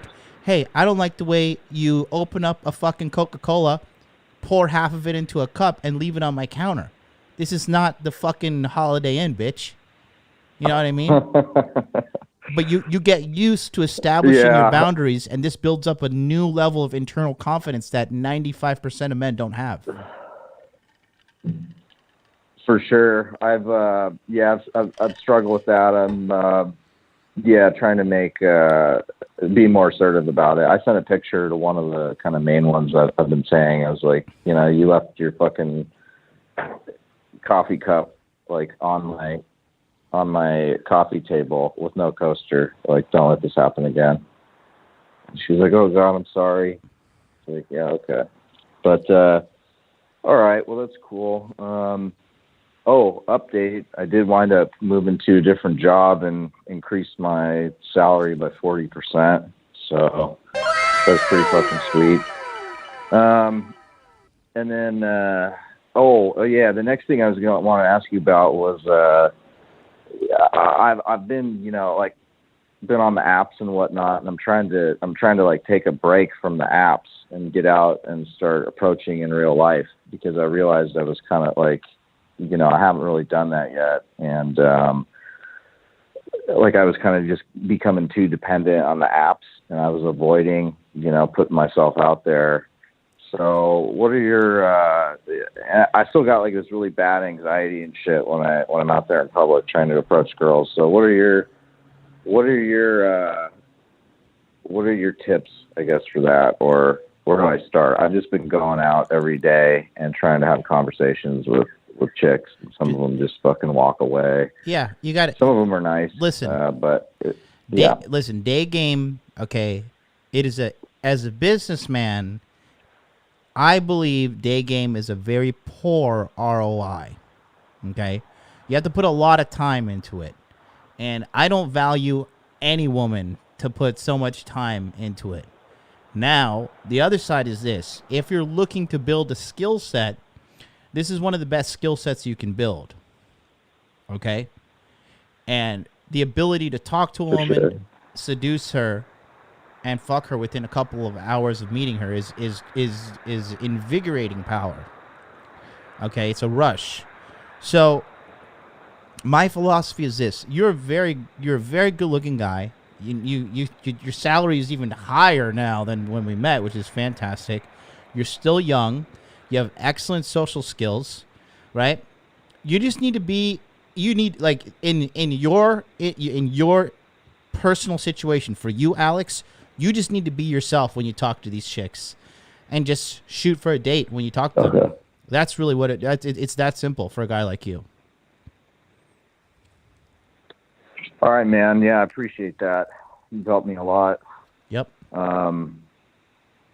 You know, yeah, I'm just going to continue doing it because it's something I'm afraid of doing, and I think that's the next thing I really want to learn, you know, to become a well-rounded player, and then maybe try this night game. I know, you know, you have your views on it, and I just want to. I've never done it, so I want to go out and try it. Like, I watch Max stream a lot, and Max the man, bro.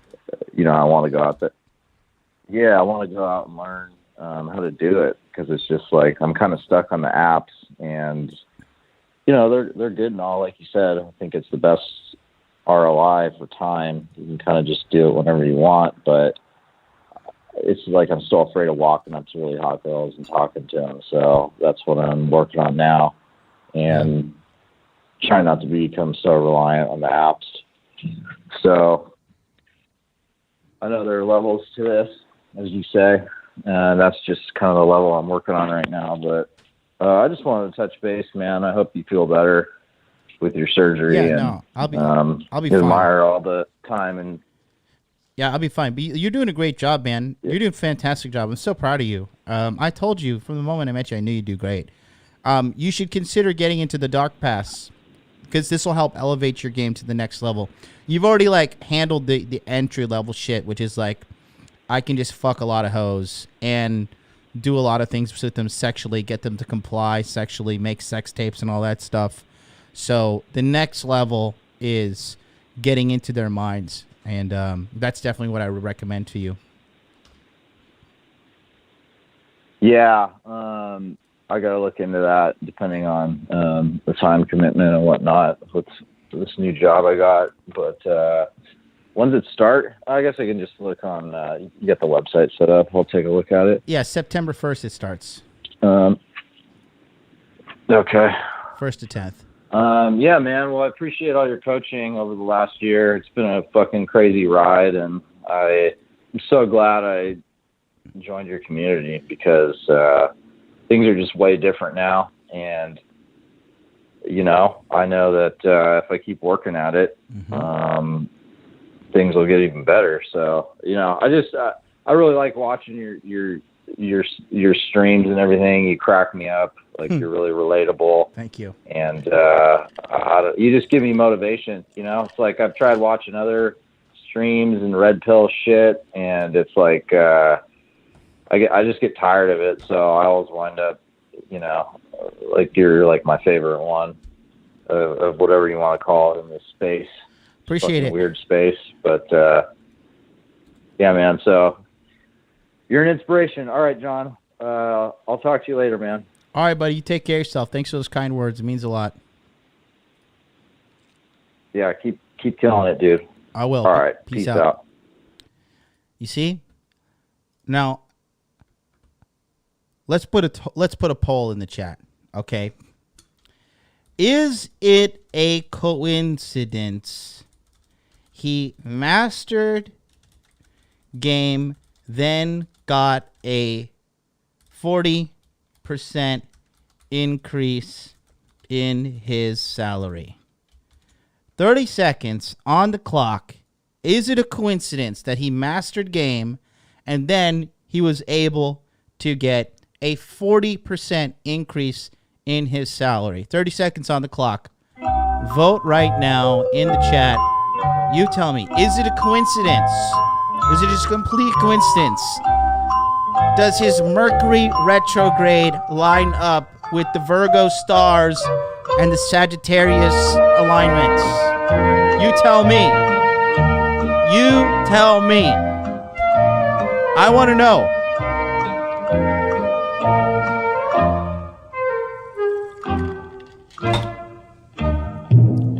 All right, let's go to the poll. 43 people have voted out of the massive crowd of 135 people watching on the episode where you actually can call in and get advice and take action to change your life. One of my least popular shows on my channel. 47 votes. We have 83% of people saying it is absolutely not a coincidence. 17% of people say, yes, it is a coincidence. Hilarious to see the delusion. But you know the word woke means loser. If you're woke, you're going to lose. That's the woke patrol there. Hit the like button. So here's the deal. Okay. So Jay Card also says soft skills. Game teaches you soft skills for girls, work, everything else. No, wrong. Completely wrong.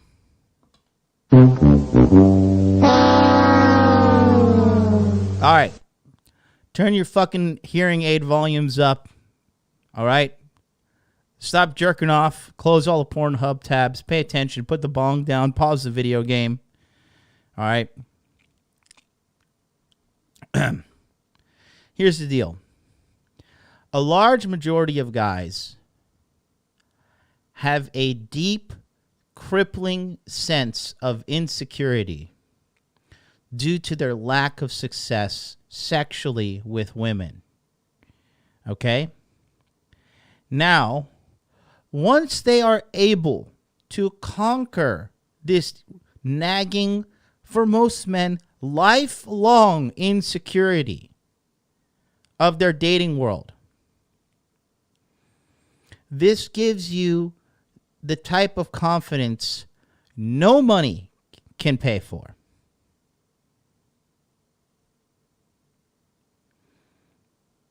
This gives you the ultimate confidence rooted in your DNA. I can fuck a lot of women and these bitches like me. Okay, it's one thing to depend on validation from women. Okay, which you shouldn't depend on it. However, it feels great when women tell you, I respect you, you're so handsome, you're so sexy, you're so smart. Jesus Christ, I haven't been fucked like that since grade school. Whatever they say. Okay? When they give you these validating statements, it feels amazing.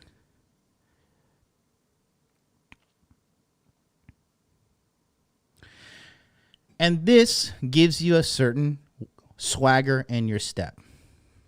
You start to look down upon other people in a good way. And then you start to demand a little bit more out of life because you start thinking a little bit higher than of yourself. And you think, and the thing is this, especially guys who come to my community, because I'm the best men's coach in the world. No offense to anybody else out there, but I'm the fucking best. Okay? Money, muscles, game frame. 90 seconds. And here's the deal. When you set out and you're like, I want to learn this fucking get pussy shit. And you set out and you actually get it. One, you start to realize how so many guys don't get it. Dude, I know guys that make millions of dollars that are such weak little slimy beta male pieces of shit that I could lick my fucking palm. 60 seconds. Open hand slap them right in the face, and they would say, I apologize for offending you. Guys with no backbone, okay? No spine, and no idea how to navigate the sea of women. Those dudes are everywhere. When you start to see, there's this guy, a multi-millionaire dude, and I'm fucking can game circles around this dude.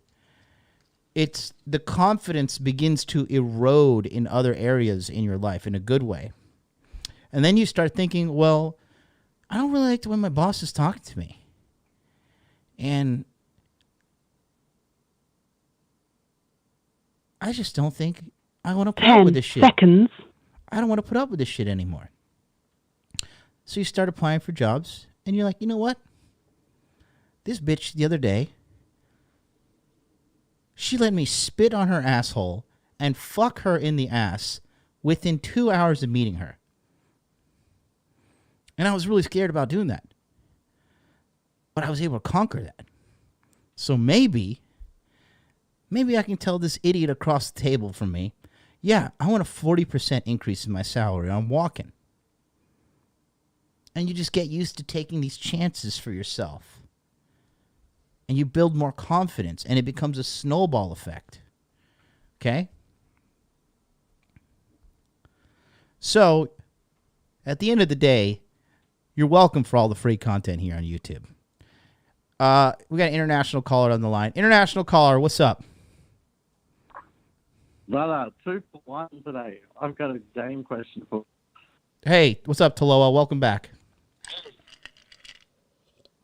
Hey man, hey. So, give you a quick rundown. I just went downstairs at the hostel here and chatting to a girl. She got like liposuction on her lips, and last time I saw her, we were chatting and this and that, and I said to her, "Oh wow, you don't really have any lips," and kind of left it at that.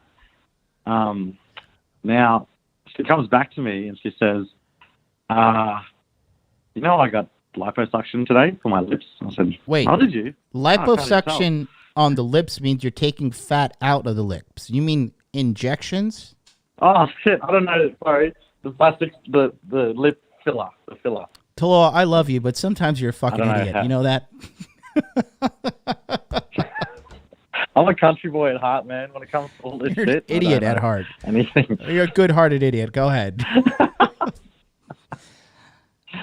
So yeah, she got the filler, and then she was saying to me that, you know, sometimes the things you say have an effect on people, and she was like really trying to guilt trip me. And I went back to her and I said, I get what you're saying, but I don't think it was me that made you go and get your lips fucking done today. Yeah. You know, I think that was your decision, and I might have been festering in your mind for the last month because I said those words, but I didn't say them out of in an offensive way or anything like that. And then for the next 20 minutes, she was pretty much trying to tell me, say, you know, the way you say things, you should really check that. You should really check that. You should really check that. She wanted me to agree with her.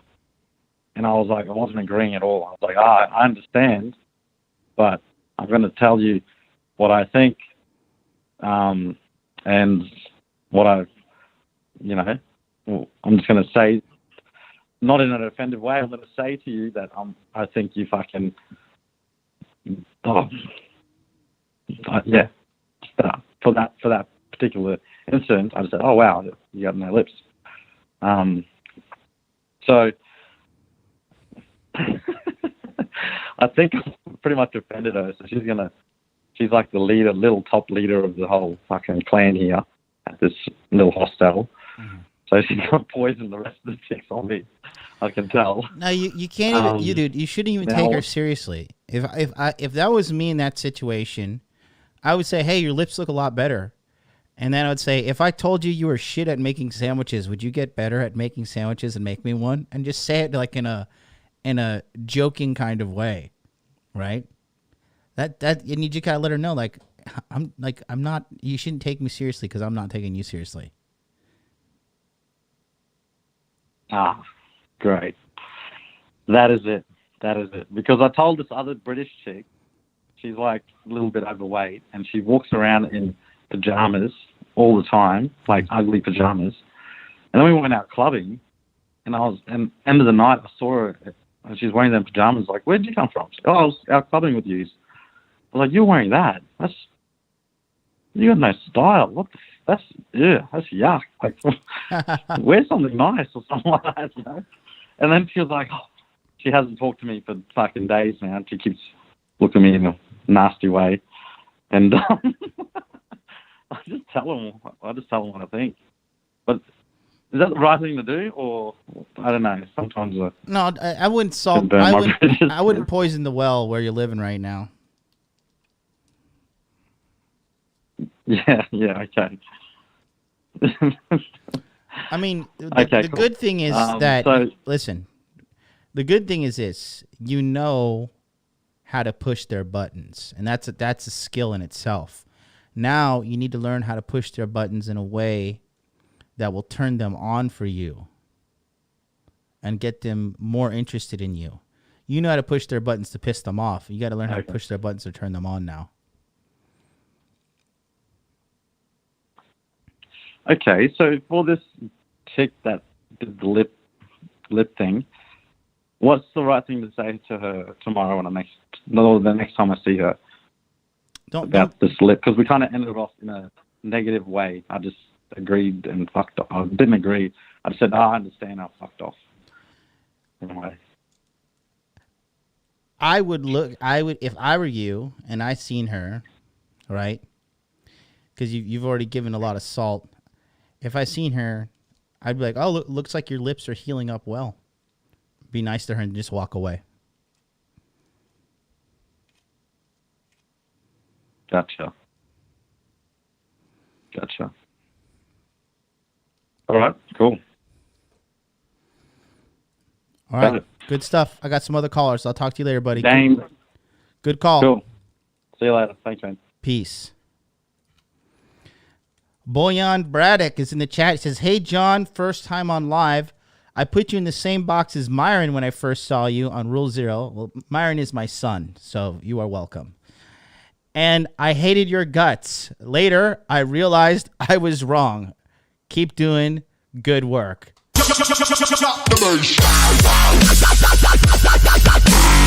You're welcome. You're welcome. Yes, I am fantastic. Every knee shall bow and every tongue shall confess that the hot dude life is the way, the truth, and the light. Okay? It's only a matter of time. Go get your ass on the waiting list. thedarkpast.net. Go to www.thedarkpast.net. Get on the waiting list right now. Okay? Ridoku says, how do I make a call? Ridoku, are you fucking retarded? How long have you been watching my show? Okay, there is a massive phone number here, and it says, call in with your questions. So you got to pick up your phone, okay? This is a telephone, okay? And then you have to pick up the phone, and then you got to make sure these things pop up on the screen. These are called numbers. And then you press 657-383-1318, and you press the green button. And it's going to go do-do-do-do-do-do-do-do-do-do. And then I'm going to say, hey, idiot, it's me. Ask me your question. And then I'll talk to you.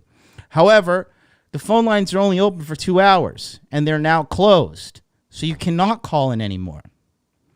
Okay, when I was telling you at the beginning of the show, call in, there was a reason.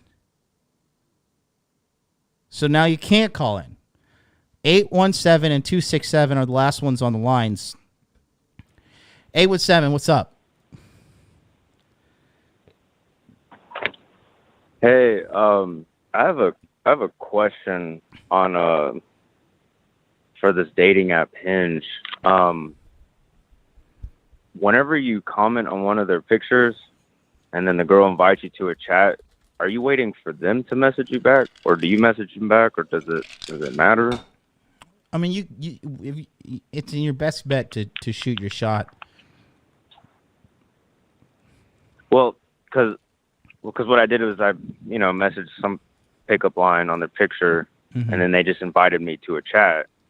Yeah, so and then you got to start talking to them, because women Bro, have you ever waited for a woman to message you first on Bumble? It's usually like, hey, or hi. Yeah. Or they use one of the canned openers that are built into the app. Women don't know how to take initiative, bro. Okay.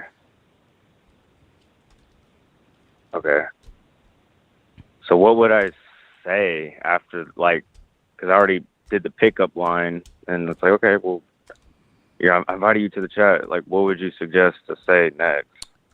How old are you, kid? 27. How many bitches you fucked?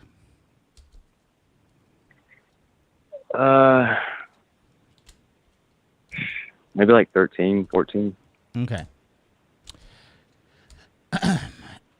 Ideally, you want to give her some sort of unique opener that lets her know you looked at her bio and or her photos. Okay. You want to also ask her an open-ended question, right? There's open-ended questions and there's closed-ended questions. But typically an open-ended question is far more valuable to get the conversation going. Yeah. Makes What would be an open-ended question? So a closed-ended question is a question that has a definite answer, right? So, what's your name, buddy? Jason. Jason, what's your favorite color? Green. Okay, yeah. That's a closed-ended question. Jason, why do you like green? Okay. Answer it. Because it reminds me of money. Mm-hmm. Why do you like money? Because you can buy things that you normally couldn't if you didn't have it. Really? What is something you want to buy right now that you don't have? A BMW. Oh, that's very nice. I like BMWs. I drove a 5 Series in the mid 2000s, 2010, when I was a valet driver in Orlando, Florida, and I really liked the chime so much that the BMW 5 Series made that I actually made the chime my text message ringtone on my iPhone at the time. Okay. You see how the conversation cool. organically develops when you ask open-ended questions versus closed-ended questions? Yes. I have a video on it. Yeah, see how that works. It's a vintage MLD video. It's called How to Have a Conversation. July 29th, 2015. Oh, God, it's so cringe. I might watch it with everybody. Let's look. Watch the screen, okay? Open-ended questions are your answers. A detailed opener that shows you that you indeed have checked out her profile and you indeed have paid attention to her. Okay? Okay. All right. Watch the screen. We'll review it now. Peace out. You guys want to see? You want to see young MLD? You want to see? How old was I at this time? I was 29 at this time. You guys want to see that? You tell me. Put a 1 in the chat if you want to review it.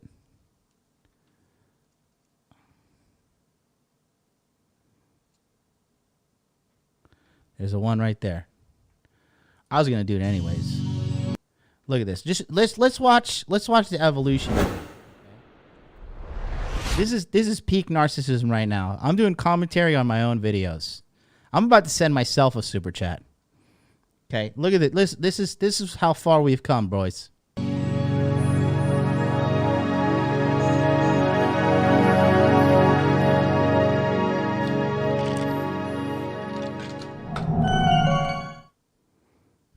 Hi, this is Jonathan. Kill me. And welcome to Modern Life Dating. Today we're going to talk about how to have a conversation. Now, a lot of people really don't know how to have a conversation. Right now for my living, I am a conversational English teacher. And this is something I'm really good at that I've learned because of dating. Now today in our video, we're going to talk about 3 things, okay? And the basis of all conversation is boiled down to one thing. It is questioning. All conversations are based upon questions, okay? Now, when you're on a date with a girl, you want to be asking her questions about her. You want to be... Dude, I was so bad. There was like this blue tint stuck on my camera settings and I didn't even know how to take it off. That background is white. This is how awful I was when I first started off. Getting her life story from her youth all the way up to present day. And this I'm dropping bombs, by the way. Pay attention.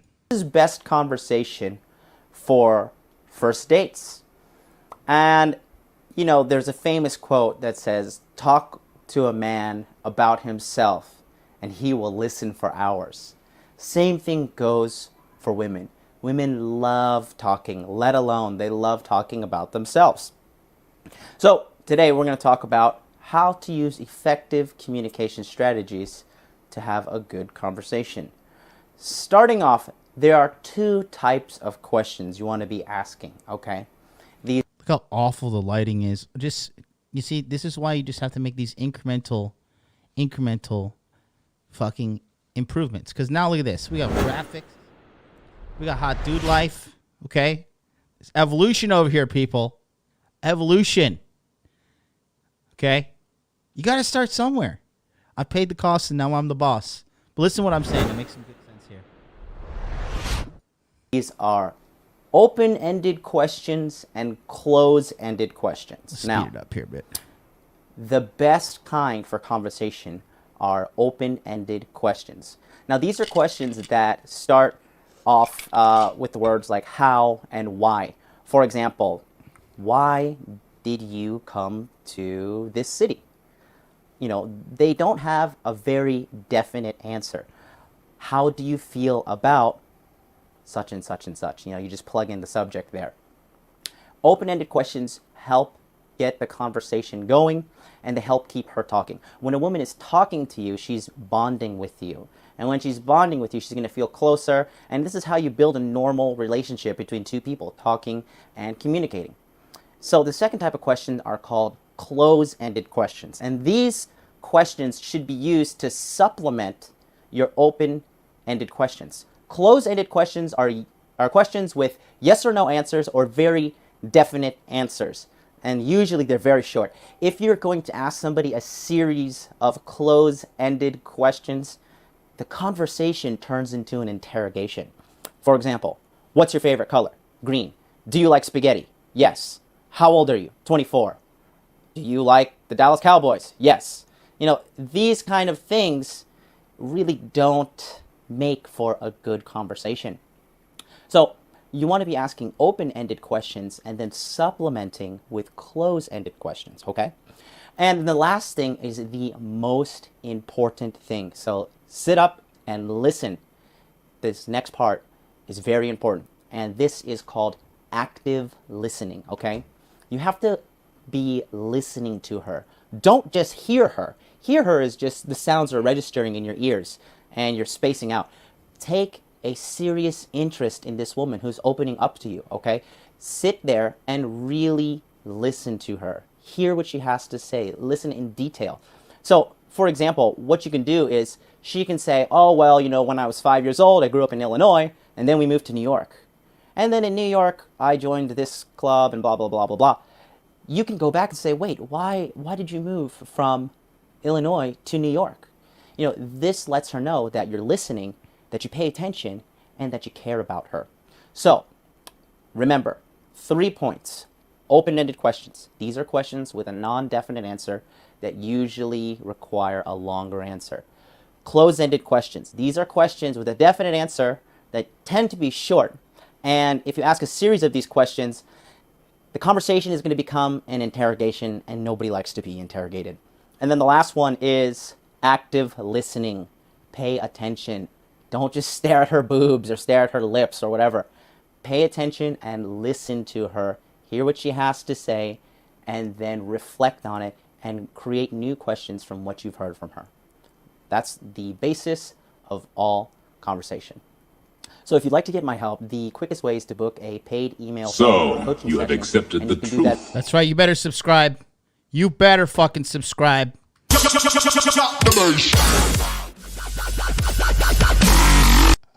You see? You gotta do the work. Okay? Little did that young man know that one day,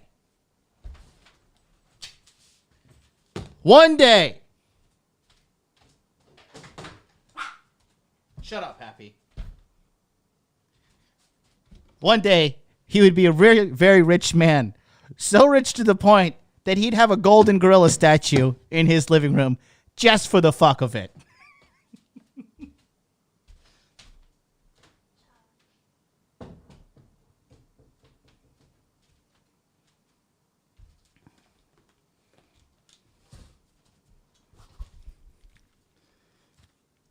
I am in that video. I am literally on my knees, on my mattress that's on the floor in this dormitory that I was living in, because that was the only place I could film.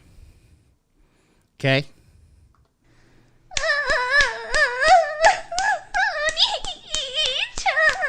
There was a lot of Onichan going on under that bed. I would fuck a lot of girls under that Modern Life Dating banner. Okay? I leveled up a little bit later in that year, though. Watch. Let me show you a little bit later video. Let's go to the oldest. Let's see. Dun, dun, dun, dun, dun.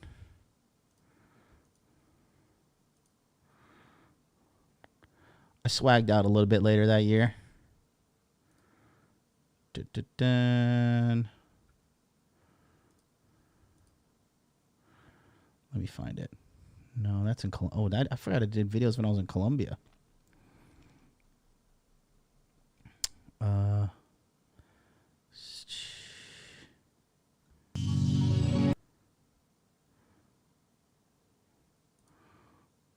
Whew. Look at this guy. Swaggered out. Swag Max. Jesus. Taking a trip down memory lane. Special here. Cupcake, whatever. But allow me to elaborate on this. You know, in life, you're going to meet a lot of people, right, that they're going to try to impress their limitations on you. They're going to try and tell you that you can't do something because they think that they can't do something. But actually, the person with the problem is not you, it's them. Damn, I'm so fucking based. Does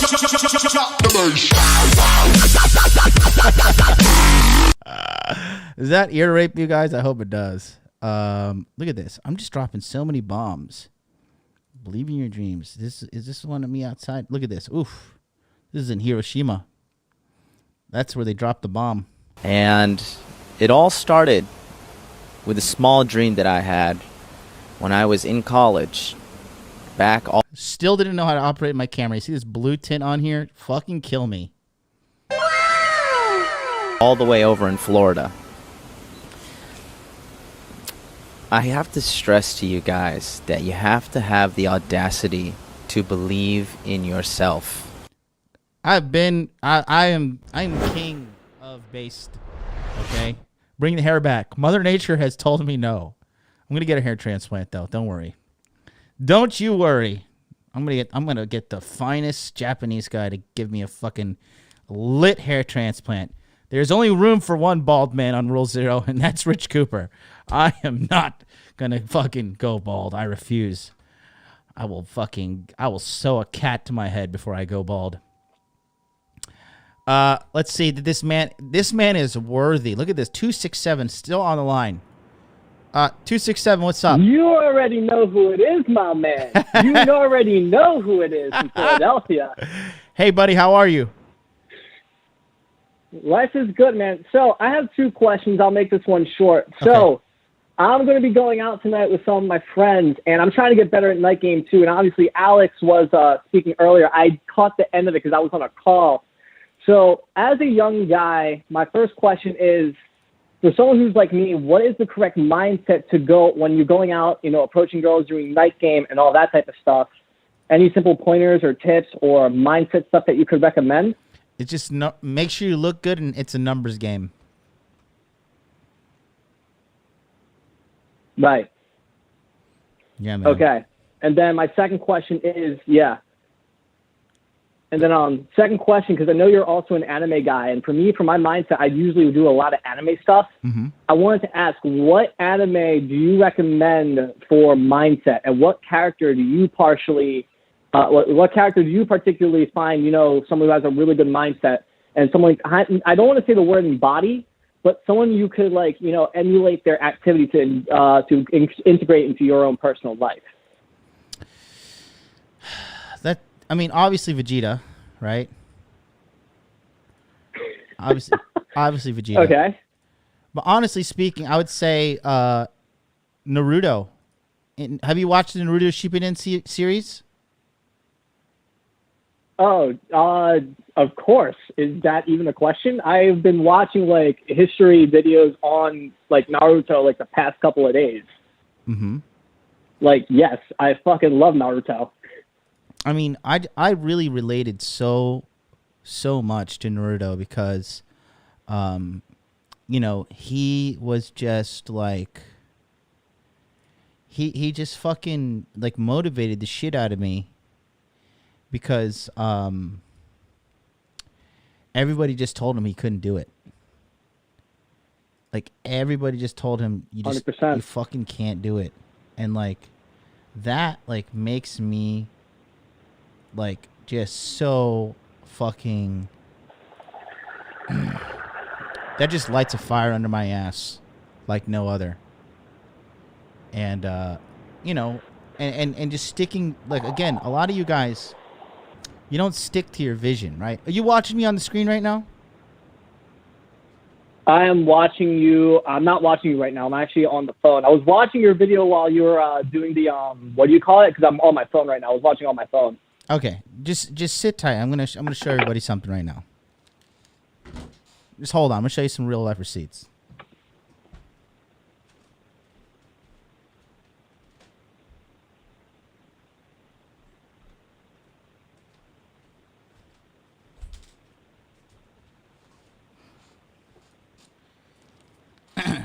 All right. This is my Balenciaga long wallet. Okay, this is all the rage in Tokyo. So before you call me gay and say I have a purse, I don't. It's just culturally, I'm the man. Okay. So all good. No, I'm just talking to the guys who are watching. I know you would understand. Yeah. Okay. So. Okay. This letter, I have a letter here with my mission statement that I wrote to myself a long time ago. Okay? And it says, I want to earn $10,000 a month residually. Okay? I'm not going to read all of this, but it says, money is important to me. I want to secure it, self-earned so I can be free. Free to do what I want, when I please, leisure, fun, happiness, and most importantly, take care of people in my life. I want to appear on TV, have a podcast like Joe Rogan and Patrice O'Neill. I want to write the book Sex is Sales. I want to model, have a great body, and win Toastmasters in Asia and the world. I don't know. I no longer want to win Toastmasters, so just gave up. But this is my little thing I wrote to myself.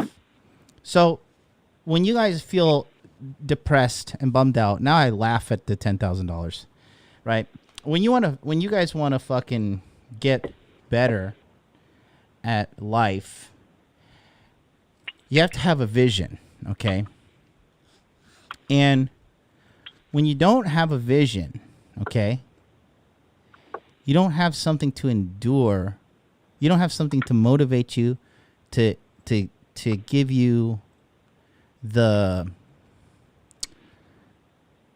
mental grit to persist to. You need a goal. You need a finishing line. Okay? You need a finishing line to look at, right? And so now you have to ask yourself, do you have these concrete goals in your life?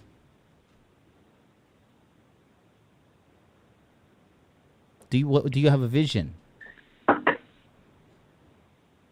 Right. Yeah. No, I do. And I definitely know like a good amount of my vision. I just one thing that I gotta write it down more. That's my thing. So I'm probably gonna, after this call, I'm gonna write that down. We're gonna get this. We're gonna get the ball and keep it with you. The ball's already rolling, but we're gonna get even more rolling. And keep it with you. You know what I mean? Keep it with you. Like when you're having shitty times, right? And you're feeling awful. You got to go and look at your vision and realize this is why I'm suffering.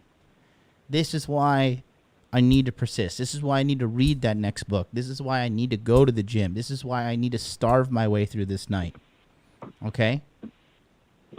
These things will help you get to where you want to be in life. You need a vision. Okay? Even in the Bible, it says, without a vision, the people perish. Okay? So that's my biggest thing that I love about Naruto. What was Naruto's vision? Become Hokage, baby. Mm-hmm. Become Hokage. And he pulled it off. He became Hokage. I fucking cried when I watched Naruto. Yes, he did. I love that fucking show. Man. You know what's funny, man? It's funny that you mentioned that, actually, if you don't mind me sharing something. So you want to know, actually, I cried when I watched that show, too, but for a different character, actually. Who? Rock Lee. He's Rock the man, Lee, too. When he... Go ahead. When he is crying to Guy about... Yeah.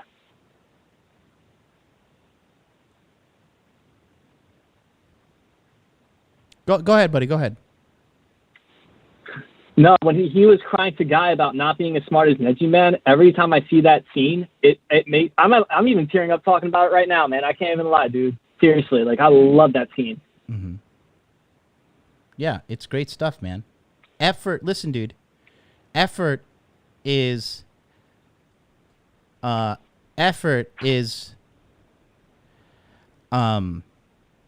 the number one great equalizer in life. You understand? Yeah. Effort is the great equalizer. Okay? The more you are at a disadvantage, the more effort you're going to have to put in.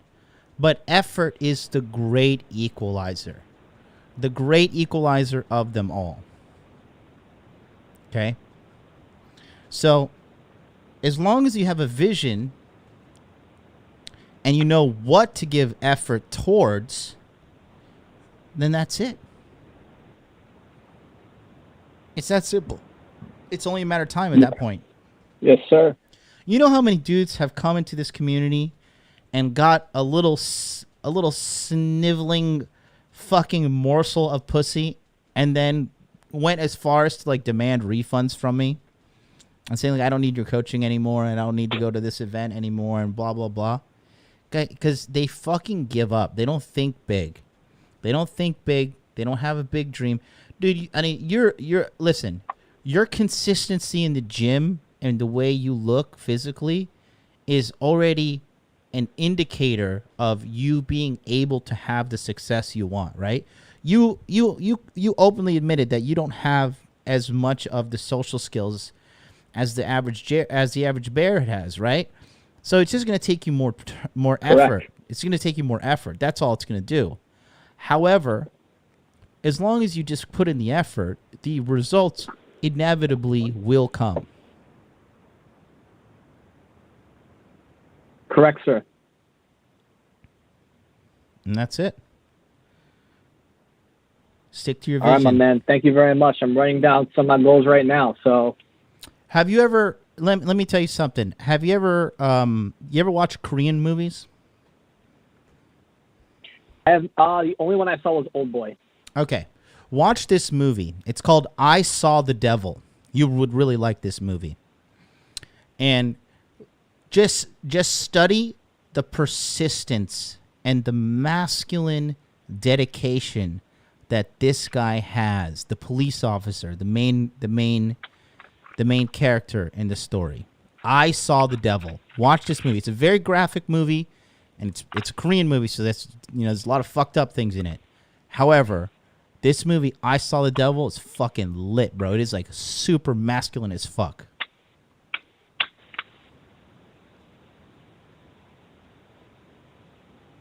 All right. Taking down my homework assignment, sir. Good shit. Well, always good to talk to you. All right, man. Well, I don't want to hold up too much of your time. Yeah. We'll be all right. You're worthy of my time. You're worthy because you put in the call. You're paying the costs. You know, if you're going to call in every week and cry to me and like why you're such a bitch ass, then yes, you're wasting my time. But you're not. You're actually doing the work, so you are entitled to my time. Thank you, sir. It means a lot. All right, buddy. Keep your head up. Go get some pussy tonight. I will. Thank you, sir. And you heal up from the surgery, brother. Best of recovery, and I know you're going to get back at it as always. Thanks, buddy. Peace out. Peace. Yeah, I'm feeling a little bit better because I just took like a handful of the fucking Japanese painkillers they gave me. They're like, take one, Mr. Jonathan. I was like, excuse me. We won the war, okay? I'm going to take 7, and you're going to deal with it. Because my strong American body is dominant over this weak Japanese medicine. I feel a lot better now. This is the video I wanted to show you guys. Look at this. Look at this young Chad. Talking shit. December 6, 2015. Just turned 30 in this video. Okay? If you guys don't donate $100 right now, thank you. You're a beta male, you're a cuck, you're blue pill for life. You better send me $1,000 in donation right now. And Grandmaster C says $10 super chat. Have a great weekend. You know what I'm going to do as soon as the broadcast is over? I'm going to take an Ambien and go to bed. And I know those things kill you, but my mouth, it's only a matter of time before this Pez dispenser candy of painkillers wear off, and I'm back in a mountain of pain. So, your super chat has alleviated some of that pain. Those $7 that I'll receive 1 month, I'm very appreciative of it. Look at the title of this video. 251 views. YouTube can't handle me. Be humble. Let's listen to the young man. Hey, this is Jonathan, and welcome to Modern Life Dating. Today I'm going to talk to you about the fallacy of being humble. Now, I've got a lot of people out there, and they always want to tell me you should be humble. You shouldn't be too cocky. You shouldn't be too prideful. And this is me. I remember exactly what was happening at this time. I lived in this guest house, and I was dating this fucking loser bitch named Michiko. I call her Bitchiko now. And she was an alcoholic, and I was just trying to save her, right? And every day she would tell me, you could never get your dream. Like, you could never fucking, you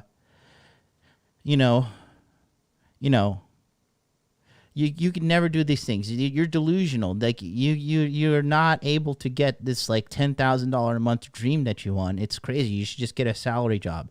Just like Charlie's loser bitch ex-wife used to say.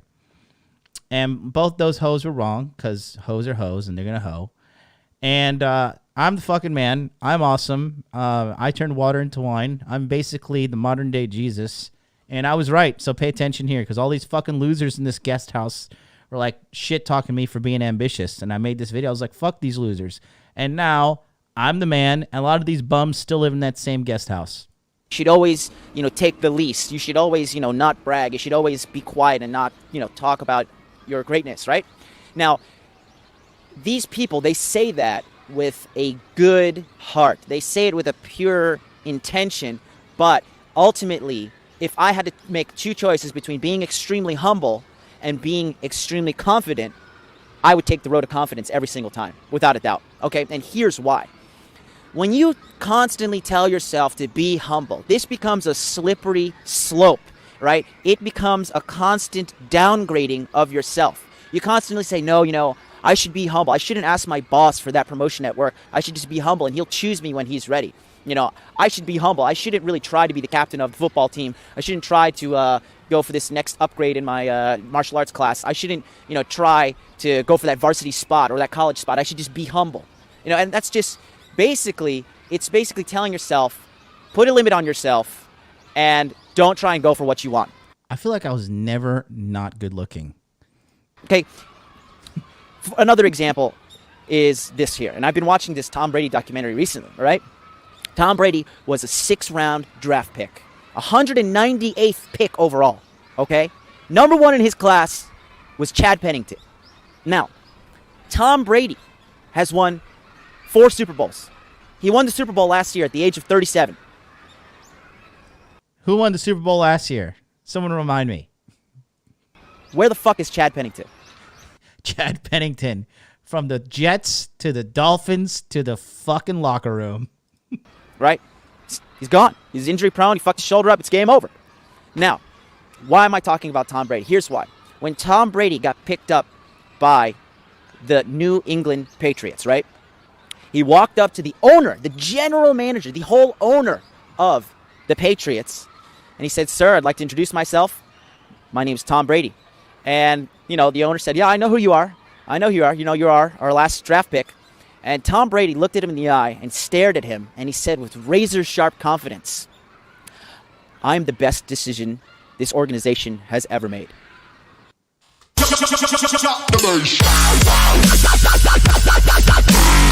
You gotta have the audacity, man. You gotta like tell. Sometimes you just gotta tell the world that you're the fucking man, and then show them. Because a lot of these fucking people, they're gonna put their shit beliefs on you and their shit self-esteem on you.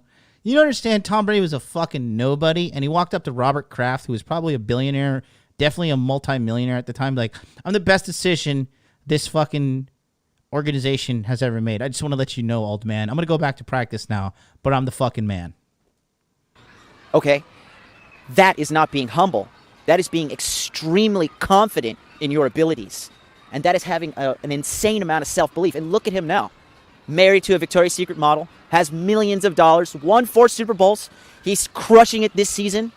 I mean, you guys can't be going around beating yourself up saying, "Be humble, just wait for this to happen to me, wait for this to happen to me." Life isn't going to wait for you. Time is not going to wait for you. Sitting around and waiting for stuff to happen, that is a feminine quality. You have to be masculine. You have to get out there and take life by the throat and take what you want, all right? Sitting around saying, "Oh, well, I just should be humble and maybe it'll come my way one day." I mean, it's just ridiculous. So I think that when someone tells you be humble, take a look at that person. Where are they in their life? Would you want to trade places with this person? Would you want to trade bank accounts with this person? And if they are somebody you want to trade with, do they really mean it when they say be humble? Are they saying it with just their words and not their actions? It's funny. That's the exact same shit Richard Cooper said at the time.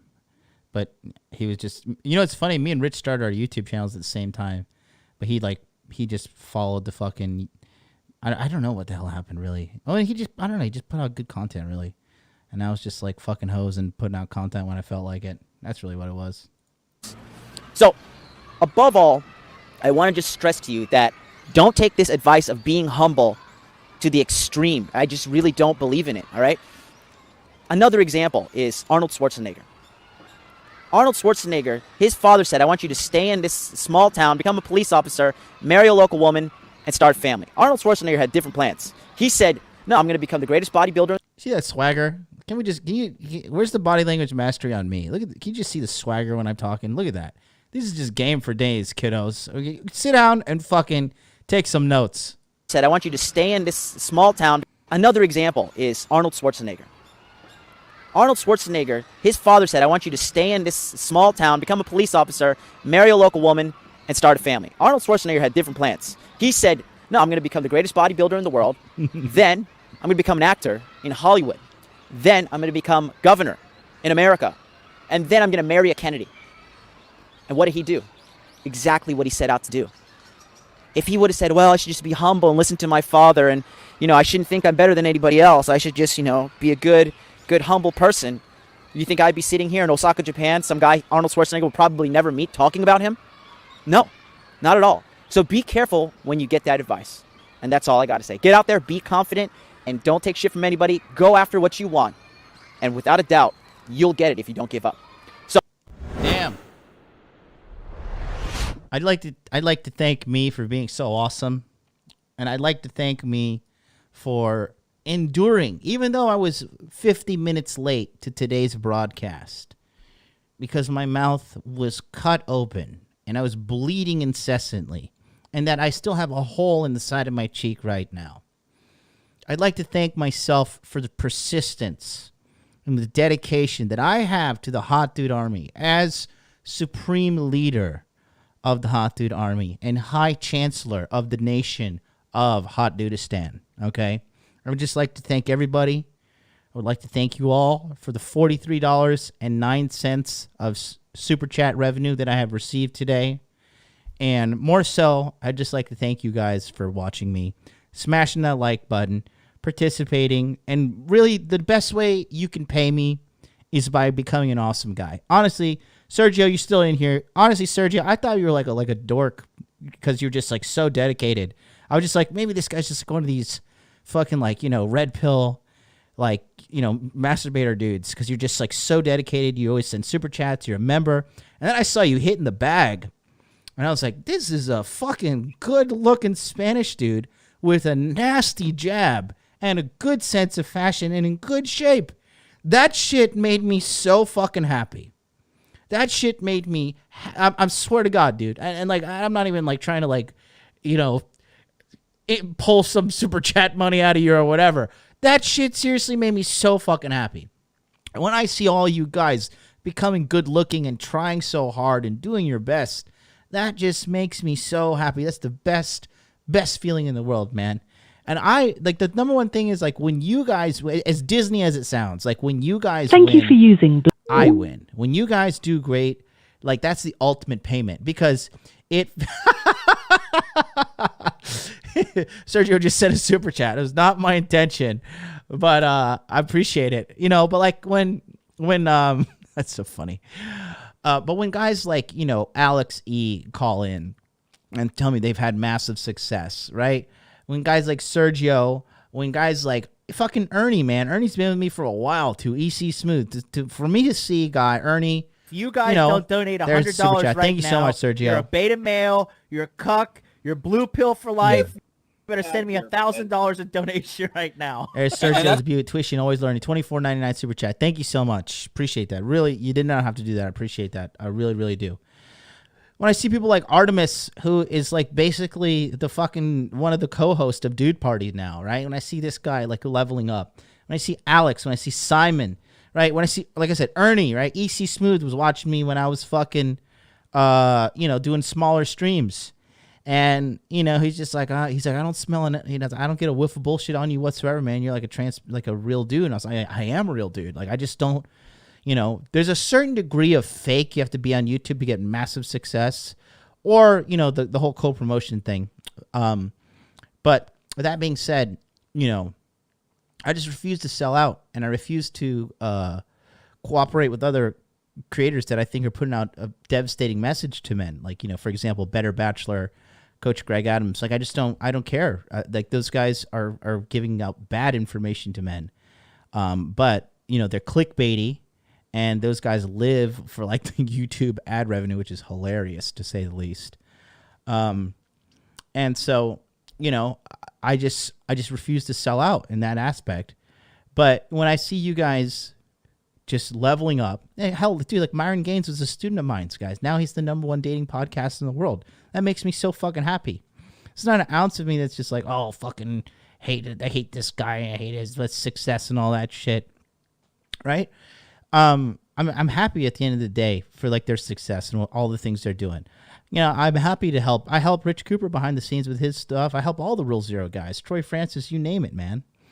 And I'm just happy to see the success of men. My life is dedicated to lifting men up and helping men because men need help, especially now more than ever. And there's nothing wrong with out there getting help. I get help. Does that make me a weakling? I have nipples, Greg. Can you milk me? But yeah, man, it's always great to be in here. Dude Party tomorrow, 2 p.m. Eastern Standard Time. Rule Zero is on whoever's channel because those fucking geriatrics don't want to get it together and make a uniform system or schedule, so they just keep on doing the rotation schedule. So whoever fucking channel Rule Zero is on, it's not Aaron Clare's channel, that's for sure. Yeah. So Red Pill Sunday Sermon. Every day, August, I'll be here, 9 a.m. Eastern Standard Time, Sunday to Friday, except for Saturdays, 2 p.m. Eastern Standard Time for Dude Party. Dude Party has returned. We're going to see how long I can keep cranking out these episodes from 3 a.m. to 5 a.m., only to receive racist comments and hatred in the chat. So, until then, I'll see you guys tomorrow. And don't forget, But you know the word woke means loser. If you're woke, you're going to lose. Peace out.